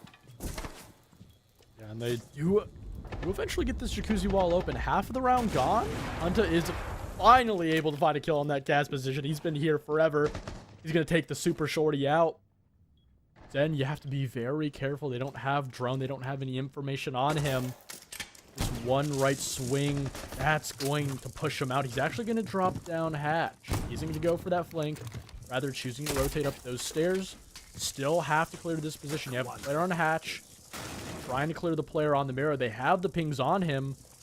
They just don't have the positioning to deal with him just yet. It's just a 4v4, and Zen swings it. Double kill, earned. How much is the follow-up is going to cost? Mayo's going to lose to the third. Zen is going on a tear. Zen gets a quadra kill. And it's just that close to flawless. RMU, it was slow until it wasn't. Gotta love the kickstart. Shout out to Ace, but yeah, I mean that's a really good round. I was talking about how good USM was on their attack. RMU beat it right there, right then. I mean, that was just so concise from how they were they pushed the player out of cache. Only one person there. Perfectly opened it up. They were able to catch his cross. The drone inside of Raptors, expecting that flank, understanding. I think this is the really important part, that sure, they didn't have exact information on where that Oryx was playing, but they understood. You don't have information. He's not on the bomb site. He's not around the bomb site. He must be going for a lurk/flank to set up the drone. The only possible way he could flank them, they caught him off guard. So again, not only was it a really good effort from RMU playing around USM, but they also had a lot of efforts just expecting plays at USM. 10 seconds left. And now a little bit of a change up here. Obviously, trying to get somebody on a rotary position. Squeegee's going to be that player. Abel rocks the shotgun here, who is still yet to find a kill throughout this second map. As a reminder, RMU up 1-0 in the overall series score. The map pick of Southern Mississippi needs to go good, or this is the end of the series. Yeah, I mean, it is do or die here for USM. Sure, RMU, they're on the back foot as of now, just one round deficit. But, I mean, they lose it here. They get to go on map 3. Can't say the same thing for USM. And, oh, they bandit tricked it. That's actually really nice. And looks like Zen stuck there. Ooh, I really like this Monty play here from Fate. He's going to be able to do quite a bit of work, quite a bit of space. You also have F Flores that's going to be able to try and clear not only utility, but also the potential player playing inside of Raptors. This mute just for now is going to block his position. I think he's trying to hope that the Fractal is going to get rid of it. Don't think it's going to work like that. He's going to try to pre-position his Flores drones at a different position because it's just not going to work with that mute. A lot of good defensive works here, and especially you talk about on the defensive side for USM, they bring a lot of chip. You've got that Legion, you've got the Bandit. If you're not careful, they can just eat away at your health bars. Really excited to see what Squeegee ends up doing as a back and forth position. Chris kind of layered over on those stairs. But breaking from bottom to top here, RMU has got some control. Shooting out that smoke to give Bands just a little bit of positioning, but it doesn't matter. Mayo gonna take his head off just with faith now. Zen trying to play a little bit of damage. He is able to eventually clear that position. The Monty's gonna retake that space. That's Raptors control for RMU. They also have that main breach open, so they can just wedge their way to try and get Daredoc to get this plant down. And it's perfect for them. Feels like it all falls on Chris. You mentioned those tricks away. Good damage there, and Squeegee's dead. Zen is already on a double kill as the performance starting to light up, and that means go button. 50 seconds left and the diffuser is already coming down. Chris has no recourse because of the smoke, and boy oh boy, the stair fight goes Zen's way anyways. A triple kill, racking them up. Durdock will find one from outside, and it just isn't even close once that speed is allowed. Again, another round of RMU playing around the positioning perfectly. And honestly, that is, in my opinion, how you perfectly play CCTV on Clubhouse. I'll even see some pro teams try to do too much. The problem with CCTV is it's a very simplistic bomb site that a lot of attacking teams try to make it too complex, more complicated than it necessarily is. All you really need is that main breach on CC open so you can have oversight to protect the planner, and then clear garage and raptors so you're then able to force that planner. Obviously, I would have preferred the Monty to have the plant, but using him as a cover fire for that ace to make his way behind that default bomb position also was a fantastic idea. But again, it's just very stock and standard, but at the same time, that's how you should play that. And the other win condition is just have a guy named Zen on your team that can go double-digit kills.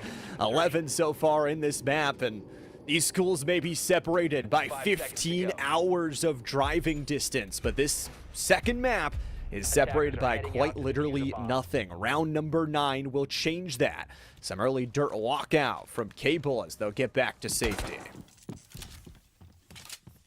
Really like Hunter on the Scopos. There's a lot of potential for him to work with it, to lurk around, just completely teleport around the map, essentially is how his ability works.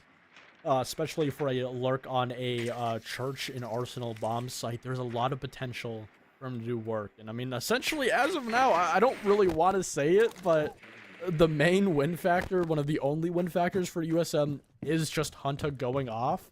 He does have Squeegee on this top floor, who, as you said, just, you know, a couple of rounds ago, has been having much better map 2 compared to his map on Skyscraper, who has been a very close second support here for Hunter. So him on this top floor, just applying a little bit of friendly teammate positioning is going to not only help him out if he gets into a gunfight, but seeing those two players, RMU understand it's not an easy gunfight. But as I say that, I mean, Zen just drops down, takes Squeegee, now forcing the 1v1. Using that Valk early. Oh, hello, buddy. Now you can't see. Zen cracks it out and over.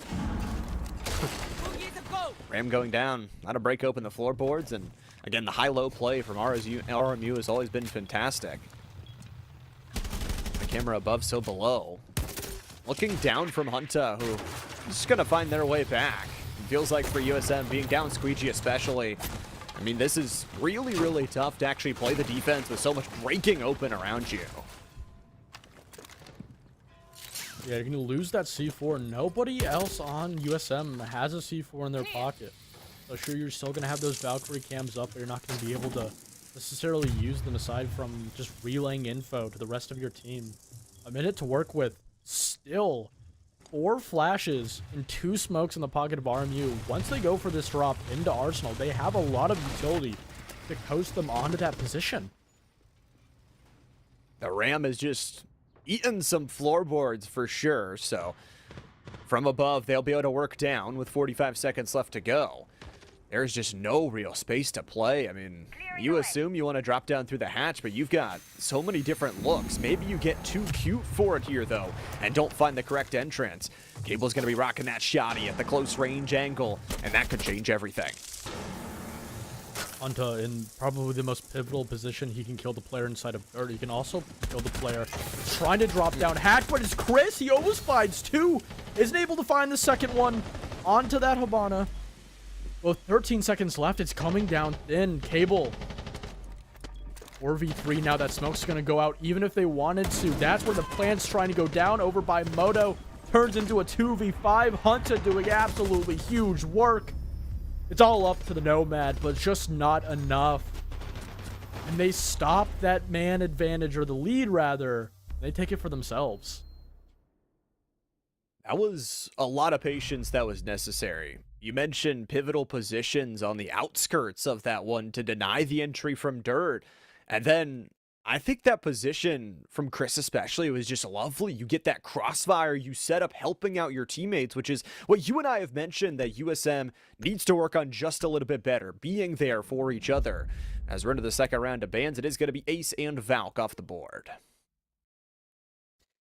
Yeah, I mean, the problem with it's kind of difficult because I think it's in a situation specifically for Clubhouse. You have to make a decision where you either go full hard breach ban, not necessarily full, you can go double. But even with Maverick on the off the board, Attackers it's need to not locate and really defuse that much of an effort because you have a Thermite, you have that Hibana still. So I think it's just kind of a difficulty where, you know, we're not really going to be seeing that Ace put a lot of pressure on his attack and remove a lot of their capability to get the walls open. Because we've seen that they've been able to clear this bandit before. They have both a Hibana and a Thermite visible, but they didn't even bring a Thermite throughout any of these first couple attacking rounds. They've been using those secondary can openers, the pockets of their flex players, to really open those walls. So again, I mean, I think RMU, how they've been able to play into this utility-heavy meta has been one of the key factors to their success on the attack, and I just don't think an Ace is going to really kind of take that away from them. I tend to agree. And for a lot of the other choices, it feels like Zen has been pretty much rocking the exact same thing for the entire time, so maybe you would think about taking that Grim off the board, but maybe that opens up other things. Either way, with that Valk taken off the board, you wonder, information, a little bit more defensive, you go with these Frost Mats. Personally, my favorite operator, but especially in higher level play like this, sometimes can be an easy read. Yeah, also, fun fact, Hunta, 17 kills, has tied his record for map 1. Definitely is in a position to break it, and more than likely will break that. So definitely still going for that 20 bomb. But as I spoke about in the start of this map, is that you need somebody else to come into support for USM. Come in support for Hunta, because you're not finding him. It doesn't matter. Zen, I don't know where you're looking, buddy, but Hunta, he's got his reticle right on the exact place he needed to. He gets the main entry player off of RMU and no immediate trade. That's going to be dangerous hours here for the attack. Hunta especially. I mean, you give that man a little bit of confidence in a round, even a single kill. Hunta didn't take any damage on that trade either, so as Baines gets in down low, it's going to be some droning to be done here by Faith. Going out the close shotgun here as RMU does pick up that diffuser back up and alive, and breaking open some of these castle walls take longer than not. Once you have those windows open and a couple of quick bullets flying by to give you the haircut for Buffalo, you can just look in to gather some information. Hunta still inside of Cash. It's gonna, this position here, opening that wall is gonna force him to swing onto Faith. He's gonna shut him down. Squeegee trying to pick up the work that his teammate left, but he's gonna think it's better to just fall back. The player, Buffalo on Repel, wasn't able to find him, but it's Baines who's able to pick the slack up there and finds that 4v3 advantage. A minute left on the board. Still a mirror inside of construction to work with. Nobody on that initiation hatch, so it's a very comfortable position for him to play around. Timing is going to come into question, though. Baines is going to be one with the diffuser here, and a little bit of space gain. Nice little ping away. Mayo, though, could ruin it all. You talk about a drop down that gets denied. That could change very quickly. Sure, you've got access to the outside of the windows. What happens when you try and go in? Baines just jumps through. They weren't able to get that wall open, but Faith, he finds Mayo all the way deep atop main stairs. He now knows exactly where this Frost is. Essentially a 2v1. The swing from Bones doesn't matter. Faith is able to get one. The triple. Buffalo finishes it off. Even with the struggles of getting that jacuzzi wall open, finding exactly where these players are, they pull it all together as RMU yet again bring us even headed at 5-5. Such a close map. And I think between these two teams, you talk about for RMU, what was just really good game sense. That laydown shot was phenomenal. If you don't hit that, I mean, that changes everything. You can't access that 2v1. A crossfire is built up, and theoretically, you're just out of time to try and hit things, and you're just throwing bodies at the site. For USM, not too much on the changes. It's the Legion to, again, just deal a little bit more early on damage and maybe try and send away RMU from some of the tougher positions to access. But again, Zen is just free roaming here with 12 kills on the Grim, full 100%. And honestly, a huge shout out to RMU. I've been talking about how USM, they've been having struggles propping up second hero player aside from Hunter, but you could honestly argue the same thing. Zen going huge, but I mean his team pulling through for him there perfectly. Having a little bit of a miscalculated play over on that CC balcony, but again, you know, they're able to pull through. They're able to find those isolated players, which also has been something they've been doing really well. Is USM, especially on their defensive, has just been isolating their players, essentially putting them in 1vx's. And not only has RMU been identifying them, but they've been taking advantage of it also. And that's what you have to do from the attacking side. That knowledge point that RMU has had. It feels like, especially on the offense, but even somewhat times on the defense, that they have more information. They don't necessarily care about garnering the info about where those diffusers are until very late, because they're more interested with getting those ISO picks, with getting those 2-on-1s. So this is a 5-5 that, again, whoever wins this round is getting on map points. It looks like they're trying to clear out this position inside a break so they can get at least Zen or maybe somebody else. Yeah, it's Zen to remove that soft breach, put pressure below on that breach so Bandit can't play it, can't trick it, and then eventually, in turn, Chris is going to be able, or not Chris rather, but Airdoc is able to get exactly what they do. Chris is forced to play off that position, and in timely fashion, you get that main breach open, only a minute off the board, but now you gotta set your sights onto that position inside of Raptors and Garage, being held very high. Mayo trying his best to play aggressive. He sees the shadow, but he's got a Monty right in front of him. As of now, nobody exactly backing up Faith, but Daradoc on the cross is going to cut Mayo off and find that trade. 4-4 here, but with Faith very deep inside the catwalk, what he's supposed to do. Zen needs this trade and gets it. An early headshot. Is it followed up? Yes, Chris has got the follow through, and we're back to even. A charge bounces off the shield. Oh, the mistimed throw. You're not going to the major leagues. Kill from Hunter. It is going to give him that 3v2. Luigi down below. He's trying to find the player, but he misses the impact. He does eventually find it. He misses the player. It's Hunter to shut him down. It's Faith in a 1v3. He has it all to do, but it's not enough. Hunter, not only does he get that 20 bomb, but he gets one more better as he puts his team not only on map point, but a chance to go on to map 3 to keep their upper bracket playoff hopes alive. We said they need to establish someone else other than Hunter. Goose, I'm beginning to think they don't. This guy's a monster in the past few rounds, especially to keep him alive, and just the game knowledge there, especially when you know both of those lower positions are broken open. You force them to the right side, and then it is all just history after that. RMU still a chance to close this one out, but it's going to have to be in a few rounds in a row. 38 kills through 2 maps for Hunter. I mean, Jeez. I mean, I really do. I have an issue when teams rely on one player. But when you got a guy going 38 kills through 2 maps, can you really complain that much? I don't think so.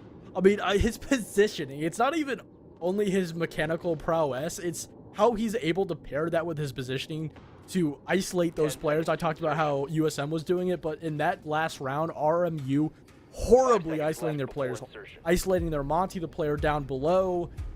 It is just a situation where, again, they thought it was too simple. They didn't have that clear down below. Having that impact forced that player on the plant into a perfect position that Hunter took advantage of. And now Hunt has a chance to win it right here in this round for the team and force that third and final map of Nighthaven Labs. The question being, though, for the other side, I love the selections. I love to see Zen on Dokes and seeing Banes out on the Deimos as well. That's just a ton of information, and I think as much as they've had those 1v1 fights, they've had those dual swings, being able to play off information, especially in a lower sight hold, is going to be important to them. Yeah, very important indeed, and yet again, Hunt on this Scopos.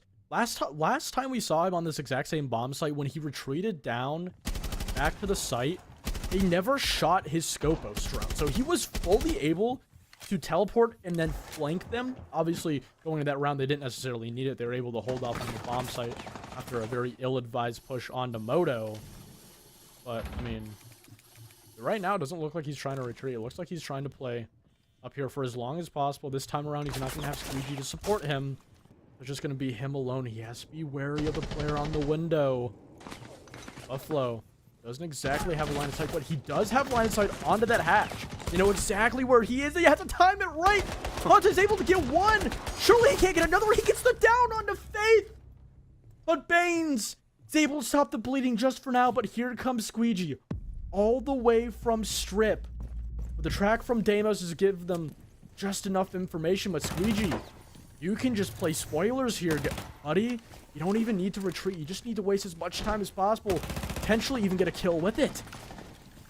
Faith was rezzed while all that was going on, so still a 4v4, but the time is down to 60 seconds, and if you don't clear out Squeegee, it is going to be a literal thorn in your side for an entirety of this final 60 seconds. Zen, can they be the hero? They'll take down Squeegee first. Now they can set their sights on the bomb site. For the team, though, RMU needs to be careful as the crossfires are definitely there. 40 seconds. They've had a much more comfortable position with a lot more control, and last time they failed. Are they going to let that clock haunt them yet again? They need somebody to play very aggressive. They can't let the smoke. They can't let the time hold them off from getting this bomb down. Zen, can you be the player? Can you be the spearhead? Murdoch has the diffuser. 20 seconds to go. Early smoke pop here. Abel's going to deny that entry. It's going to be milliseconds that decide this one. Zen will eat some damage, but it's a 4v3. You've got players. Diffuser going down. Faith has got one via shotgun, and the close in from Cable is good, but the double kill is better from Faith on the other side. It's a clean up central, and it's a tie up 6-6. RMU, and everything's on their shoulders, backs against the wall. They weren't going to let that smoke do them. Doing the exact same play on that moto door. Prone with the shotgun. He wasn't able to time those smoke babes just as good as he did in the previous time they defended that bomb site. So it allowed for around 10 seconds, but that's just 10 seconds enough for them to kill him. And they were able to isolate those last two players. So not only a really good round from RMU, but also really understanding the mistakes from last time they attacked that bomb Defenders, site. protect your bombs from being defused by attackers. Overtime. It feels good to say, especially for the playoffs of two teams that have been very hard fought in Clubhouse. And Goose, I just love me some R6, so it's a good feeling. Yeah. I mean, you can't really ask more for this. So, onto 22 kills. He has potentially 3 rounds to go. Also, my producers let us know this is going to be a Hunter round. We're going to be only spectating Hunter for this entire round. So we're going to see exactly what it takes to get 22 kills in a D2 collegiate match. We're gonna get the full education here. I want to see the teleports. I want to see everything from Hunter and how they've been able to get it done. We both talked about it, but definitely an MVP performance, even on a side that wasn't able to win that map number 1. USM is relying on him. For Hunter and the rest of the team, it's an early setup, but as RMU takes towards the roof, some of those hatches are blown open. They're doing the exact same play on this top floor. I think the bomb site is in basement. Yeah, it's in basement. There's no way they're playing bar. So Hunter doing the exact same play. Squeegee all the way over on West Hall. I'm curious to see if Hunter tries to play as aggressive as he did previously or just simply falls back. Squeegee over in bathroom to support him. Looks like he's been playing a lot more passive. I honestly really like this read. If USM can just conserve that man count, force RMU even with all that vertical all the time to work with into a 5v5 execute, that's something that they haven't been able to play against, and that could work into the favor of USM, but as I say that, Hunter, he just goes for the flank. Brings themselves a good little angle. Breaking away the opportunity, very wary about this outside look. And already a minute gone here in overtime, round 13. Legion is going to be the target by Deimos, and that extra information is nice, but it means Hunter gets the chance. Will have to do it without their second man hand in Squeegee. Working from top down here through servers, and once again the phone is ringing. Gonna answer and put it down. The Scopus is going to be tracked. What do you do here? You try and play to the best, or you teleport back down the site. Exactly what Hunto's going to be doing. Not trying to overplay his hand on the flank. Understanding that they could easily isolate him into a 1vx, and it's better if he puts his talent down to the bomb site with the rest of his team. So much power wielded in Hunter's hands right here. Feels like the leader of Asgard. How much lightning do you have left in the hammer to try and swing into this round right here? Overtime may decide it, but as RMU continues to go in, they eventually are going to need to play off this information. 5v4, but they don't really have a lot of information on exactly any of the defenders onto the bomb site. Hunt has a really nice angle on this blue stairs position. He could catch somebody off guard, but he has to also worry about his moto drop right behind him, and the drop inside of armory. It's going to be the timing that's going to be everything. RMU, what do they got with 20 seconds to go here in this round? Baines has got another. This is a +2 scenario, and Hunter may literally have to do it all. Lurking from behind, that crossfire setup, diffuser going down, and so is USM. Zen double kills him, make it a triple, make it a flawless. RMU is moving on. An entire round spectating Hunter, thinking we were going to find some amazing prowess and amazing play. But little did we know, but something that RMU definitely had in their pocket was a huge play there from Zen. In that execution, most of you probably heard Pete gasp under the talk of my co-casters, because they had a drone onto Hunter with his, unbeknownst to that knowledge, perfectly knew exactly where he is. Because he didn't see that drone, he didn't know they had information on him, and he wasn't expecting that aggressive drop down from Mono. And again, that entire build up to that last 20 seconds, the build up to once RMU hit the site, I talked about how he had a position to worry about Moto drop, he had to worry about drop down kitchen hatch, and then even all the way, you could argue blue hatch. There's 2 stairways, oil pit you have to worry about inside of blue. So there was so many angles he was trying to worry that he wasn't able to fully just focus on one, and because of that, I don't, in my opinion, think he was ever going to find a kill. When we talk about RMU moving on, match point is where they get to first. The first one to move towards that point. One more. I mean, that's all it truly takes for them. For USM, what have they got left? I mean, Chris is gonna bring out the Grim, try and deal with some of those bees. Sergeant Doak's back. Hunter, the perfect one to try and track them down. I want to see what Squeegee can do, though. We've been talking about Squeegee. Some of the past rounds have been a little bit more lackluster. And obviously, this is one of the biggest rounds of the season for USM. Everything's on the line here. You won't be eliminated, but you are going to have to fall back on your feet in that lower bracket. All the pressure on USM, and there's a lot of potential for Squeegee here. Not only does he have that case in his pocket, but he has all of that execution utility. Doesn't have any smokes, he's bringing those secondary can openers to aid Habana in getting these hatches open. More importantly, those Yin Candelas to try and displace those defenders on the bomb site, clear a way for him to get that bomb down. But there's so much other work you have to worry about. You have the Valkyries. On top of that, you have a Maestro, the Denaris to work about. There is so much that USM has to work with. Because of that, RMU fully anchored down on the bomb site. Not one player, minus Spain's, is going to be inside the strip on a little bit of a lurk. But that nice C4 is going to take Chris off the board. No immediate trade. And if you're even looking at USM, they don't even have a really good idea of where these defenders are. You just don't really know where to push from, it seems like. And if you let yourself get into that idea of isolated 1v1s, and RMU just wins a few of those, boy, that's going to change everything. Mayo trying to garner some information about where the players are and where all the utility is as well.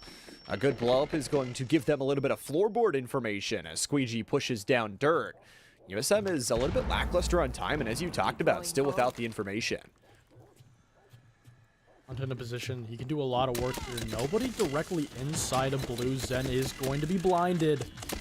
17 kills. Can he get any more? Abel does get a kill. They have information that Squeegee's pushed all the way in because of this Maestro getting lighten up. He's going to run away. Getting absolutely nothing from that push, but loses most of his health. Gonna be terrible to play off of. And the second phone call goes out. A nice kill from Cable, hopping up and keeping this round alive as Hunter pushes down the stairs. They're gonna go for a home and home from different sides of home base here. Zen is gonna be dropped from up above, and Squeegee's going massive. We said they needed to do it, and now Faith and Buffalo will have to be in a 2v3 scenario. Faith makes it 2v2 with a double kill. Faith, triple kill! Hunter turns it into a one-on-one, and boy, Faith's health bar just isn't phenomenal. But as a reminder, Hunter's the one that needs to get that diffuser down and doesn't even have it. At the moment, Faith can just hold on to it. 5 seconds needed to plant it, and the defuse looking like it's going to go down. Faith at the last second needs to push this eventually. Defuse down, health bar not there, and a round that decides everything. The flash goes out, the spray through the bench doesn't connect, and still Faith finds a way to survive. 35 seconds on the diffuser clock, a reload goes out. The close range SMG versus SMG, the ring around the Rosie, and the pocket full of death! Quadra kill from Faith, that's how it ends! 23 kills on the board, but it's not enough from the two star-studded players on RMU. Even though it took us 2 rounds into overtime, it is still a 2-0 win for RMU. They get it done on Clubhouse. Their opponent's map pick, even if it was a very difficult one, throughout all the struggles, they were the team at the end of the day that adapted the best, and that adaptation led them to victory. It was really good adaptation, and I think especially in the overtime, that final round was sort of a telltale sign of how things were going, just without information, finding quadra kills from people not named Zen. Zen earns the MVP of the winning side, but as we were both talking about, it was every other player around Zen that was giving them the information, that was giving them the ISO trades, and with that, of course, for RMU, they move forward into the playoffs. Obviously, for USM, it's an unfortunate result, but their playoffs are not over with that double elimination. Yeah. I mean, it is a very difficult one there, and now you have USM Gold falling down to that lower bracket. Yeah, you absolutely do, and obviously, Charlotte Esports and Army West Point are the team that's kind of in that second quarterfinal right above them. So the winner of that will play RMU. The loser of that will obviously play USM. So waiting on that result and see when it pops up. And of course, for us, I'm excited because we'll get to return and cover the finals. And that's going to be on December 3rd. So lots of NECC playoff action still left to go. And Goose, you got any final thoughts on this matchup? Honestly, if playoffs continue to go this way, if it continues to be close, even Skyscraper, in a sense, was very close. The 7-4 really doesn't tell the full story. Even the 8-6 doesn't tell the full story. So not only if both of these teams can continue to play, but all the other teams in this Division 2 playoff bracket can continue to play, makes me even more excited for that December 3rd final day. It's going to be a ton of fun, and today was super awesome, but the playoffs action doesn't continue this week. We've got Rocket League on main right now with Bronco Esports Gold and Rogers State Red. We've got League of Legends tomorrow. Counter-Strike playoffs will be starting up next week as well on Wednesday, so make sure not only you hit the follow button here on our main channel, but also our side channels and brother-sister channels as well. We've also got to give a massive thank you to our production crew working very, very hard behind the scenes. First and foremost, Rennie, your observer, but time to light your producer for the day today. For Goose and Llama77, though, that's going to wrap things up for the NECC playoffs. Thank you all so much for watching, and we hope to see you next time for more playoff action.